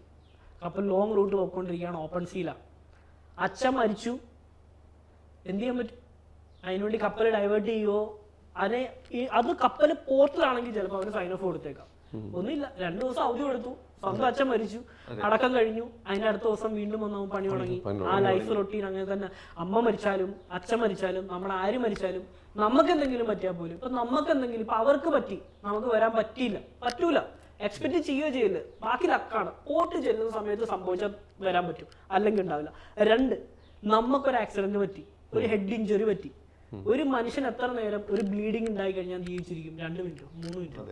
ഞാൻ ചോദിക്കട്ടെ, നിയറസ്റ്റ് സ്ഥലത്ത് ഏത് രാജ്യമാണോ അവിടെ നിന്ന് ഒരു ഹെലികോപ്റ്റർ റെസ്ക്യൂ ചെയ്യാൻ വരുന്നെടുക്കുന്ന ഒരു ടൈമില്ലേ, മിനിമം ടൈം എടുക്കൂലേ? അത്രയും നേരം ഒരാൾ ജീവനോടെ ഉണ്ടാവത്തില്ല. സോ നമ്മുടെ ലൈഫും ഇതേപോലെ തന്നെയാണ്. അത്യാവശ്യം കപ്പലില്, കാർഗോ കപ്പലുകളിൽ ഡോക്ടേഴ്സോ നേഴ്സോ ഒന്നും ഉണ്ടാവില്ല. സെക്കൻഡ് ഓഫീസർ എന്ന് പറഞ്ഞ റാങ്ക് ആണ് ഇതിനെ ഇത് ചെയ്യുന്നത്. നമുക്ക് ചെയ്യാൻ പറ്റുന്ന എന്താ? പെയിൻ കില്ലർ, അല്ലെ ബ്ലീഡിങ് നിൽക്കാൻ വേണ്ടിയിട്ട് അതിന് ചെയ്യാൻ പറ്റുന്ന പ്രിക്കോഷൻസ് എടുക്കുക. ഇത് മാത്രമേ ഉള്ളൂ. പക്ഷെ നമ്മൾ ആരും ഒരു ഡോക്ടറോ നമുക്കവിടെ ഒരു ഹോസ്പിറ്റലോ ഇല്ല. സോ ആ ഹെലികോപ്റ്റർ നമ്മളെ റെസ്ക്യൂ ചെയ്യാൻ വരുന്ന ആ ഒരു ടൈം പീരീഡിനുള്ളിൽ തീർന്നു പോയി. അങ്ങനെ എത്രയോ ഇൻസിഡന്റ് എന്റെ തന്നെ ഇവിടെ താട ഇങ്ങനെ കട്ട് ചെയ്ത് മുറിഞ്ഞു പോയി, ഇങ്ങനെ കട്ടായി പോയി. ഒരു പൈപ്പ് ലൈൻ വന്ന് അടിച്ചിട്ട് അപ്പൊ ഇങ്ങനെ മുറിഞ്ഞിരിക്കുവാണ്, ഫുൾ ചോര വന്നുകൊണ്ടേ ഇരിക്കുവാണ്. അപ്പോൾ ഞാൻ സെക്കൻഡ് ഓഫീസർ എടുത്ത് പോയി കഴിഞ്ഞാൽ സ്റ്റിച്ചറിനോ, ശരിക്കും സ്റ്റിച്ചറിന്റെ മുറിവാണ്. അപ്പോൾ നമ്മളെന്താണ് ഇത് റിപ്പോർട്ട് ചെയ്താൽ പിന്നെ നമ്മളെ വീട്ടിൽ പറഞ്ഞു വിട്ട് ജോലി പോവും. നമ്മൾ ആ ടെൻഷനിലാണ് ആ സമയത്ത്. അല്ല നമ്മൾ ടെൻഷൻ അടിക്കുന്ന, അയ്യോ ഇത് മുറിഞ്ഞ് വേറെ നമ്മൾ അത് നോക്കൂല. നമ്മുടെ ജോലി പോകുന്നത് ഭയങ്കര പ്രശ്നമാണല്ലോ. ഈ മെഡിക്കലി പറഞ്ഞു വിട്ടാൽ പിന്നെ തിരിച്ചെടുക്കാനും കുറച്ച് ബുദ്ധിമുട്ടാണ് ചില സമയങ്ങളിൽ. അപ്പൊ നമ്മളിത് മറച്ചു വെക്കും, മാക്സിമം നമുക്ക് പറ്റാവുന്ന കാര്യങ്ങൾ മറച്ചു വെക്കും. അപ്പോൾ എന്നോട് സെക്കൻഡ് ഓഫീസർ ഒന്ന് പറയുവാണ്, എനിക്ക് സ്റ്റിച്ച് ചെയ്യാൻ കൈ വരയ്ക്കും, എനിക്ക് പേടിയാണ്. ഓക്കെ, പുള്ളിയെ തെറ്റ് പറഞ്ഞിട്ട് കാര്യമില്ല, നമ്മള് പഠിക്കുമ്പോൾ പഠിക്കും. ബേസിക് ആയിട്ടുള്ള ഒരു ബേസിക് ഫസ്റ്റ് എയ്ഡിന്റെ ബേസിക് മാത്രം അറിയുന്ന നമ്മളെ പോലുള്ള നാവിഗേറ്റ് ചെയ്യുന്ന ഒരു ഓഫീസർ മാത്രമാണ്, നേഴ്സോ ഡോക്ടറോ അല്ല. ആ ഒരു ലിമിറ്റ് ഇല്ല അവർക്ക്, അത്ര ചെയ്യാൻ പറ്റും. ശരിക്കും ശരീരത്തിൽ ഇങ്ങനെ തുന്നിക്കെട്ടാൻ നമ്മൾ പഠിക്കുമ്പോൾ എങ്ങനെയാണ് സ്പോഞ്ചിൽ ഇങ്ങനെ കീറിയിട്ട് തുന്നിക്കെട്ടും, അത് സിമ്പിളായിട്ട് ആർക്കും ചെയ്യാം. പക്ഷെ ശരിക്കും ബ്ലഡിൽ ഇത് ചെയ്യുമ്പോൾ എന്ന് വെച്ചാൽ നല്ല എക്സ്പെർട്ട് ആയിട്ട് ആർക്കാൻ പറ്റുള്ളൂ. അപ്പൊ ഞാൻ ആ വേദന സഹിച്ച്, വേറെ വഴിയില്ല. 1 മാസം കഴിയുമ്പോൾ അത് ഉണങ്ങി. പക്ഷെ എന്റെ ഭാഗത്ത് ഉണങ്ങി, പക്ഷെ ഉണങ്ങിയില്ല. നമുക്കറിയത്തില്ല എല്ല് പൊട്ടലുണ്ടോ എന്താണെന്നും അറിയത്തില്ല. ഇപ്പോഴും എനിക്ക് വേദനയുണ്ട് ഇവിടെ. അപ്പൊ ഇതിന്ന് മനസ്സിലാക്കേണ്ട കാര്യം, നമുക്ക് കിട്ടുന്ന ശമ്പളം, അവർ ഈ പറയുന്ന തരുന്ന സാലറി എന്ന് പറഞ്ഞാൽ നമ്മള് എല്ലാം സാക്രിഫൈസ് ചെയ്യും. നമ്മുടെ ജീവന്റെ വിലയാണ്. സാലറി കാര്യങ്ങൾ ഇപ്പോഴും ആൾക്കാർ കൊട്ടി ഘോഷിക്കുന്നുണ്ട്, ഭയങ്കര സാലറിയാണ്. ശരിയാണ്, ഇപ്പോഴും ഇവരുടെയൊക്കെ സാലറി ഇതുവരെ, ഇവരുടെ അല്ല ആരുടെ സാലറി കഴിഞ്ഞ 10 വർഷമായിട്ട് റിവൈസ് ചെയ്തിട്ടില്ല. സെയിം സാലറി, ആകെ ശമ്പളം കൂടുതൽ കിട്ടണം എങ്ങനെയാ? ഈ ഡോളറിന്റെ പൈസ ഇങ്ങനെ കൂടുമ്പോ ശരിക്കും ശമ്പളം കുറയ്ക്കുവാണ് ചെയ്തത്. പണ്ടത്തെ ശമ്പളം വെച്ച് നോക്കുമ്പോ ഇവരുടെയൊക്കെ ശമ്പളം കുറച്ചുകൊണ്ടേ ഇരിക്കുവാണ്. ഓരോ കമ്പനികളും ഇങ്ങനെ കുറച്ച് ഇപ്പോ ഒരു നോർമൽ സാലറിയിലേക്ക് എത്തി. അത്ര ആൾക്കാരുണ്ട് പഠിച്ചവർക്ക് ജോലിയില്ല. അത് വേറെ കാര്യം. പഠിച്ച് സത്യം ഞാൻ ഇതിന് പറയുന്നത് ഗ്ലോറിഫൈഡ് പ്രിസൺ ആണ്, അതായത് ജയിലാണ് സത്യം പറഞ്ഞാല്, അല്ലേ? ഒരു ജയില് പോലെയാണ്. പക്ഷെ ശമ്പളവും കിട്ടും, ഇടയ്ക്കൊക്കെ പരോള് കിട്ടി വെളിയിൽ പോയി കാണാൻ പറ്റും ഇടയ്ക്കൊക്കെ. അതായത് 6 മാസം 2 മാസം 3 വർഷമൊക്കെ പറഞ്ഞ് പോകാൻ പറ്റും. ഓക്കെ, അത്രേ ഉള്ളൂ. നമുക്ക് ഇത് സത്യം ഒരു ജയിലാണ്, ശിക്ഷയില്ലാത്ത ജയില്. ശിക്ഷയുണ്ട്, ശിക്ഷയുള്ള പണി മൊത്തം. ഈ പണി മൊത്തം ജയിൽ, രാവിലോട്ട് ചിപ്പ് ചെയ്യുക, വജ്രം ചിപ്പ് ചെയ്യുക, ഇത് ശിക്ഷയാണല്ലോ. ക്രിസ്മസ് ഇല്ല, ഓണമില്ല, ന്യൂ ഇയർ ഒന്നുമില്ല, എല്ലാ ദിവസവും പണി. നിങ്ങൾക്ക് ചെന്ന പുറത്തിറങ്ങാൻ പേടിയുള്ള സ്ഥലം ഏതാ? നമുക്ക് അങ്ങനൊന്നും ഇല്ല. നമ്മളിപ്പോ എല്ലായിടത്തും എല്ലാ രാജ്യങ്ങളും നമ്മുടെ ആഫ്രിക്കയിൽ അതാണ് ഇൻട്രസ്റ്റിംഗ്. എവിടെ പോകാൻ പാടില്ല എന്നുള്ള സ്ഥലത്ത് നമ്മൾ പോകും. എന്നിട്ട് ഈ vlog അത് കുറെ നാളെ നിന്ന് നമ്മള് എവിടെയെങ്കിലും ഇറങ്ങിയാൽ മതിയുള്ള അവസ്ഥയാവും. 2 മാസം കഴിഞ്ഞിട്ട് എവിടെയെങ്കിലും ഇറങ്ങാൻ ചാൻസ് കിട്ടില്ല, ഇറങ്ങിയാൽ മതി എന്നുള്ള അവസ്ഥയിൽ നമ്മൾ എത്തും. ഇന്ത്യൻ ബോട്ടുകളിൽ കപ്പൽ വരുവാണെങ്കിൽ മറ്റു നാഷണാലിറ്റിയിലുള്ള ആൾക്കാർ ഇറങ്ങാൻ ആഗ്രഹിക്കാത്ത ഒരു സ്ഥലം അത് ഇന്ത്യ. മാത്രമല്ല അവര് തന്നെ പറഞ്ഞിട്ടുണ്ട് ഇവര് പൈസ ഇത്രയും ലോങ്, പിന്നെ കൈക്കൂലി ഭയങ്കരമാണ്. ഞാനൊരു ലോകത്ത് എങ്ങനെയാ കൈക്കൂലി കൊടുത്തിട്ടില്ല. ഇന്ത്യയിലാണ് പക്ഷെ ഇന്ത്യ ചോദിച്ചിട്ടുണ്ട്. ഞാൻ സൈൻ ഓഫ് ചെയ്ത് ഇന്ത്യയിലാണ്. ഞാനൊരു ഇന്ത്യൻ അല്ലേ, എന്റെ നിന്ന് കൈക്കൂലി ഞാൻ കാശ് കൊടുത്തിട്ടാ വന്ന. ഇപ്പൊ ഇല്ലെങ്കിൽ നമ്മൾ അവിടെ കഷ്ടപ്പെട്ടു ബാഗ് മൊത്തം ബാഗ് തുറക്കണം നമുക്ക് പ്രശ്നമില്ല. നമ്മുടെ മംഗലാപുരം ഇന്ത്യയിൽ എല്ലായിടത്തും ബോംബെയിലും ഉണ്ട്, മുന്ദ്ര ഗുജറാത്തിലും ഉണ്ട്. ഇതൊക്കെ അവർ ഓപ്പൺ ആയിട്ട് ചോദിക്കും, നമ്മളോട് ഓപ്പൺ ആയിട്ട് ചോദിക്കും. ബാഗ് കൊടുത്ത് നമ്മൾ നശിപ്പിക്കും. പൈസ കൊടുത്താ ഓക്കെ, കൈക്കൂലിയായിട്ട് നമ്മൾ കാശ് കൊടുക്കുക. കാശ് കൊടുത്തില്ലെങ്കിൽ നമ്മുടെ ബാഗ് തുറന്ന് ഓരോ സാധനം പുറത്തിടും. നമ്മൾ എത്ര കഷ്ടപ്പെട്ടായിരിക്കും ഈ സാധനം അതിന്റെ അകത്ത് വെക്കുന്നത്. നമ്മൾ കപ്പലിൽ നിന്ന് വരുമല്ലേ മനുഷ്യൻ, നമ്മൾ ഇപ്പോഴും ക്യാമറ ഉണ്ട്, സേഫ്റ്റി ഉണ്ട്. പക്ഷെ ഇത് നമ്മൾ വാങ്ങണല്ലേ നമുക്ക് പ്രശ്നം. ഈ ബാക്കിയുള്ളവർ വാങ്ങില്ലേ, ഫിലിപ്പിനോസ്, എന്റെ കൂടെ ഫിലിപ്പിനോസ് ഉണ്ടായിരുന്നു. ഓ യുവർ കൺട്രി ലൈക്ക് ദിസ് എന്നൊക്കെ നമ്മളോട് പറയുമ്പോൾ നമുക്കൊരു പുച്ഛം ഉണ്ടാവില്ല. നമുക്ക് തോന്നും നമുക്കറിയാം ഇവിടെ കുറച്ചൊക്കെ ഇങ്ങനെയാണ് നടക്കുന്നത്, ഓക്കെ എല്ലാവർക്കും അറിയാം. പക്ഷെ ഈ ഫോറിൻകാരോട് ഈ പൈസ ചോദിക്കും ഇവര് $30, $20 എന്നൊക്കെ പറഞ്ഞിട്ട്. അപ്പൊ നമുക്കുള്ളൊരു നമുക്കുണ്ടല്ലോ ഒരു സങ്കടം ഉണ്ടാവും. ഇതെല്ലാം പോട്ടെ, വേറൊരു സംഭവം, കപ്പൽ നമ്മുടെ കരയിലെത്തും, ഇന്ത്യൻ പോർട്ടുകളിൽ എത്തുമ്പോൾ കസ്റ്റംസുകാർ വരും. ഈ അളിയന്മാർ ഇങ്ങോട്ട് കയറി വന്നിട്ട് ഒറ്റ പോക്കാണ് സ്റ്റോറിലോട്ട്, ഷോപ്പിംഗ് മാളിൽ പോകുന്നത്. എന്നിട്ട് ഒരു വലിയ കറുത്ത ഗാർബേജ് കവർ 2-3 എടുക്കും. ഒരു ഉളുപ്പില്ലാണ്ട് കടലിൽ കിടക്കുന്ന ഞങ്ങൾക്ക് തിന്നാൻ വെച്ചിരിക്കുന്ന സാധനത്തിന്റെ അകത്ത് മസാല ഉൾപ്പെടെ ഇവന്മാര് വാരിക്കൊണ്ട് പോകും. നമ്മുടെ കപ്പലിൽ സാധനങ്ങളല്ലേ, പാലും സാധനങ്ങളും അതുവരെ. അപ്പൊ നിങ്ങൾ ആ കളി ചോദിക്കും എന്തായി കൊടുക്കുന്നത്. നമ്മൾ കൊടുക്കും, കാരണം കൊടുത്തില്ലെങ്കിൽ നമ്മളെ വെറുപ്പിക്കും. പിന്നെ ആരാ റിസ്ക് എടുക്കുന്നത്? സിഗരറ്റ് 10 കാർട്ടൂൺ 20 കാർട്ടൂണാണ് വാരി കൊണ്ടുപോകുന്നത്, ഫോറിൻ സിഗരറ്റ്. അതായത് ഇന്ത്യൻ മാർക്കറ്റിൽ ഒരു $25-30 ഒരു കാർട്ടൂൺ വിൽക്കാൻ പറ്റുന്ന സാധനമാണ് ഒരു കാർട്ടൂണിന്. 10-20 സാധനമാണ്. എന്തിന് പെയിന്റ് ചോദിക്കുന്ന ആൾക്കാർ വരുന്നുണ്ട്. ഒരു ഗാർബേജ് ബാഗ് മൊത്തം ചോക്ലേറ്റ് ഇങ്ങനത്തെ ബിസ്ക്കറ്റും കാര്യങ്ങളും എല്ലാം കൊടുത്തു കഴിഞ്ഞിട്ട് അവര് പോവാൻ നേരത്തില്ലേ നമ്മുടെ ഓഫീസർ മെസ്സിലെ കെച്ചപ്പ് ഇട്ടില്ലേ, അതുകൂടി എടുത്തോട്ടെ. ഞാൻ പറയും എടുത്തോ, കെച്ചപ്പ് കണ്ടിട്ട്. കസ്റ്റംസ് ഓഫീസേഴ്സ് ആണ് ഇവര് വന്നിട്ട് ചെയ്യുന്ന പ്രവൃത്തിയാണ് ഇത്. നമുക്ക് പറയാൻ നാണോ. മീറ്റ്, മട്ടന്, നമ്മുടെ ഇതിനകത്ത് വെച്ചിരിക്കുന്ന മീന്, മസാല, കസ്റ്റംസ്. ഞാൻ പറയുന്നത് ഇന്ത്യൻ കസ്റ്റംസിന്റെ കാര്യം, പുറത്ത് പാർട്ടിയല്ല, നമ്മുടെ ഗവൺമെന്റിന്റെ കസ്റ്റംസ് വന്ന് ഒരു ദിവസം ഇവര് വിൽക്കാനാണ് ഈ സാധനം പുറത്തുകൊണ്ട് വിൽക്കും. ഇത് കൊടുത്തില്ലെങ്കിൽ കപ്പലിന്റെ മുന്നു മുതൽ ബാക്ക് വരെ എന്തൊക്കെയുണ്ട് മൊത്തം ഫൈൻ അടിക്കും. എന്തെങ്കിലും റീസൺ കണ്ടുപിടിക്കും. അപ്പൊ ആരെ റിസ്ക് എടുക്കുന്നത്? നമ്മൾ കുറച്ച് പട്ടണം കിടന്നാലും കപ്പൽ എങ്ങനെ രക്ഷപ്പെട്ടു പോകും? എന്റെ പൊന്നെ പാല് ബാക്കി ഇവന്മാർക്ക് കൊടുക്കും. നമ്മൾ പട്ടണം കിടന്നാലും കുഴപ്പമില്ല, ഇവർക്ക് കൊടുക്കണം. ശല്യം ഒഴിവാക്കിട്ട് കാരണം ഈ സാധനം ലോഡിറക്കി കപ്പൽ ഇവിടുന്ന് വിട്ടാൽ നമുക്ക് സമാധാനമാകത്തുള്ളൂ. ഏതാ, ഞാനൊരു ഇന്ത്യക്കാരനാ, ഈ ഇന്ത്യയിൽ നിന്ന് കപ്പൽ വിടാൻ പ്രാർത്ഥിക്കുന്നവരാ ഞങ്ങള്. ഇവിടെ എത്ര കിടക്കുന്നു അത്രയും വെറുതെ ഇൻസ്പെക്ഷൻ ഇവിടുന്ന് സൈൻ ഓഫ് നമ്മൾ വീട്ടിൽ പോകുന്ന പരിപാടി. ഈ പരിപാടിക്ക് എനിക്ക് ഒട്ടും ഇഷ്ട സ്ഥലമാണ് ഇന്ത്യ. ഞാൻ നവാഷിക നമ്മുടെ ബോംബെ സൈൻ ഓഫ് ചെയ്തിട്ട് ഇവിടെ പെട്ടി ഓർക്കുന്നു, അവിടെ പെട്ടി ഓർക്കുന്നു, പൈസ കൊടുത്തില്ല. പെട്ടി തുറന്നുണ്ടല്ലോ, ഈ പെട്ടി നമ്മളൊരു കഷ്ടപ്പെട്ട് പാക്ക്, നമുക്ക് ഒരു പെട്ടിയൊക്കെ ഉണ്ടാവുള്ളൂ. അപ്പൊ നമ്മളിത് കഷ്ടപ്പെട്ട് പാക്ക് ചെയ്ത് ഇതിനകത്ത് വലിയ സാധനങ്ങളൊന്നും ഇല്ല. ഈ തുണിയും പഴയ തുണിയും കുറച്ച് സാധനമേ ഉള്ളൂ. എത്ര രൂപ കൊടുക്കേണ്ടി വരും? ഒരു $50, $30, $20, $2000 ചോദിക്കുന്നത്. തോന്നുന്ന പൈസ ചോദിക്കും. എന്നിട്ട് ഇതാണ് പരിപാടി. എന്നിട്ട് നമ്മൾ കൊടുത്തില്ലെങ്കിൽ ആ ഒരു എന്നെ 3 മണിക്കൂറാണ് ചുമ്മാ നിർത്തിയത് അവിടെ. എന്നിട്ട് എന്നോട് പറയും എന്റെ കയ്യിൽ 2 മൊബൈൽ ഉണ്ടെന്ന്. റീസൺ പറഞ്ഞാണ് 2 മൊബൈൽ ഉണ്ടെന്ന്. നമ്മൾ 2 മൊബൈൽ ഉണ്ട്, ഒരു മൊബൈൽ കേടായാലും നമുക്ക് വാങ്ങാനുള്ള സാഹചര്യം ഇല്ല. അതുകൊണ്ട് നമ്മൾ 2 മൊബൈൽ വെക്കുന്നതാണ്. എന്നിട്ട് എന്നാണ് ഈ മൊബൈൽ വാങ്ങിച്ചത് 1000 ക്വസ്റ്റ്യൻ ചുമ്മാ അൺവാണ്ടഡ് ആയിട്ട് ഇറിറ്റേറ്റ് ചെയ്തിട്ട് നമ്മൾ അവിടെ വെക്കുക ഒരു 2-3 മണിക്കൂർ. നമുക്കൊന്നും പറയാൻ പറ്റില്ല. നമ്മൾ ഏത് രാജ്യത്ത് പോകണു ആ രാജ്യത്തിന്റെ റൂൾ അനുസരിച്ച്. ഇപ്പൊ ഇന്ത്യയുടെ കസ്റ്റംസിന്റെ കേസ് പറയുന്നുണ്ട്. ഇതുപോലെ തന്നെ പോർട്ട് ഹെൽത്ത് ഓഫീസർ വന്നിട്ട് ഇൻസ്പെക്ട് ചെയ്തിട്ട് പോയപ്പോ ഞാൻ ആഗോലി ഓർത്തോണ്ടിരിക്കണം വലുത് ഇത് കണ്ടിട്ടാ. അപ്പൊ ഞാൻ അപ്പൊ പുള്ളി അറേ വേറെ ബടാ പോലെ ഞാൻ ഇന്ന് സ്പെഷ്യൽ ഇതാണല്ലേ ഞാൻ പറയും. അപ്പൊ ഞാൻ ചെറുതാറ് കഴിച്ചിട്ട് പോകണ കഴിക്കാം. അപ്പൊ ജിഎസിനോട് പ്ലേറ്റ് ഒക്കെ എടുത്ത് നോക്കാൻ പറയും. ഇല്ല അതൊന്ന് പൊയിഞ്ഞ് നിന്നിരുന്നു. മീൻ പുറത്ത് വരെ പൊയിഞ്ഞ് എടുത്തോണ്ട് പോയ കസ്റ്റമാണ്. കസ്റ്റംസിനെ പറ്റിയിട്ട് പറയാമെന്ന് വിചാരിക്കരുത്. ഇത്ര വൃത്തിയായിട്ടൊരു സംഭവം വേറെ ഇല്ല. ആരെന്ത് പറഞ്ഞാലും ഇത് അനുഭവിക്കുന്നവർക്ക് മാത്രമല്ലേ അറിയുള്ളൂ. വേൾഡ് നാണക്കേട് കൂടിയാണ്. പറയുമ്പോ അത് അവരെ കുറ്റം പറയുന്നു, നീ ആരാ, ഇതല്ല ഇതിന്റെ റിയാലിറ്റി ഇതാണ്. ഇത്രയും മറ്റ് നാഷണാലിറ്റിയുടെ മുന്നിൽ നമ്മൾ തരം നമ്മള് കൊച്ചാവാണ്, നമ്മള് അവരും കാണല്ലോ ഇതൊക്കെ. റഷ്യൻസ്, ഫിലിപ്പീൻസ്, ഉക്രൈനിയൻ, ഇവന്മാരാ നമ്മളെ നോക്കിയിട്ട് ചിരിക്കും. അവരൊരു ചിരിയുണ്ട്, ആ ചിരിയിൽ നമ്മളങ്ങ് ഇല്ലാണ്ടായി കത്തി അമർന്നു പോകും നമ്മള്. അതാണ് കൊടുക്കുന്നതല്ല പ്രശ്നം. നമുക്കറിയാം ഇതൊക്കെ കുറച്ചൊക്കെ ഇവിടെ നടക്കുന്ന പരിപാടിയാണ്.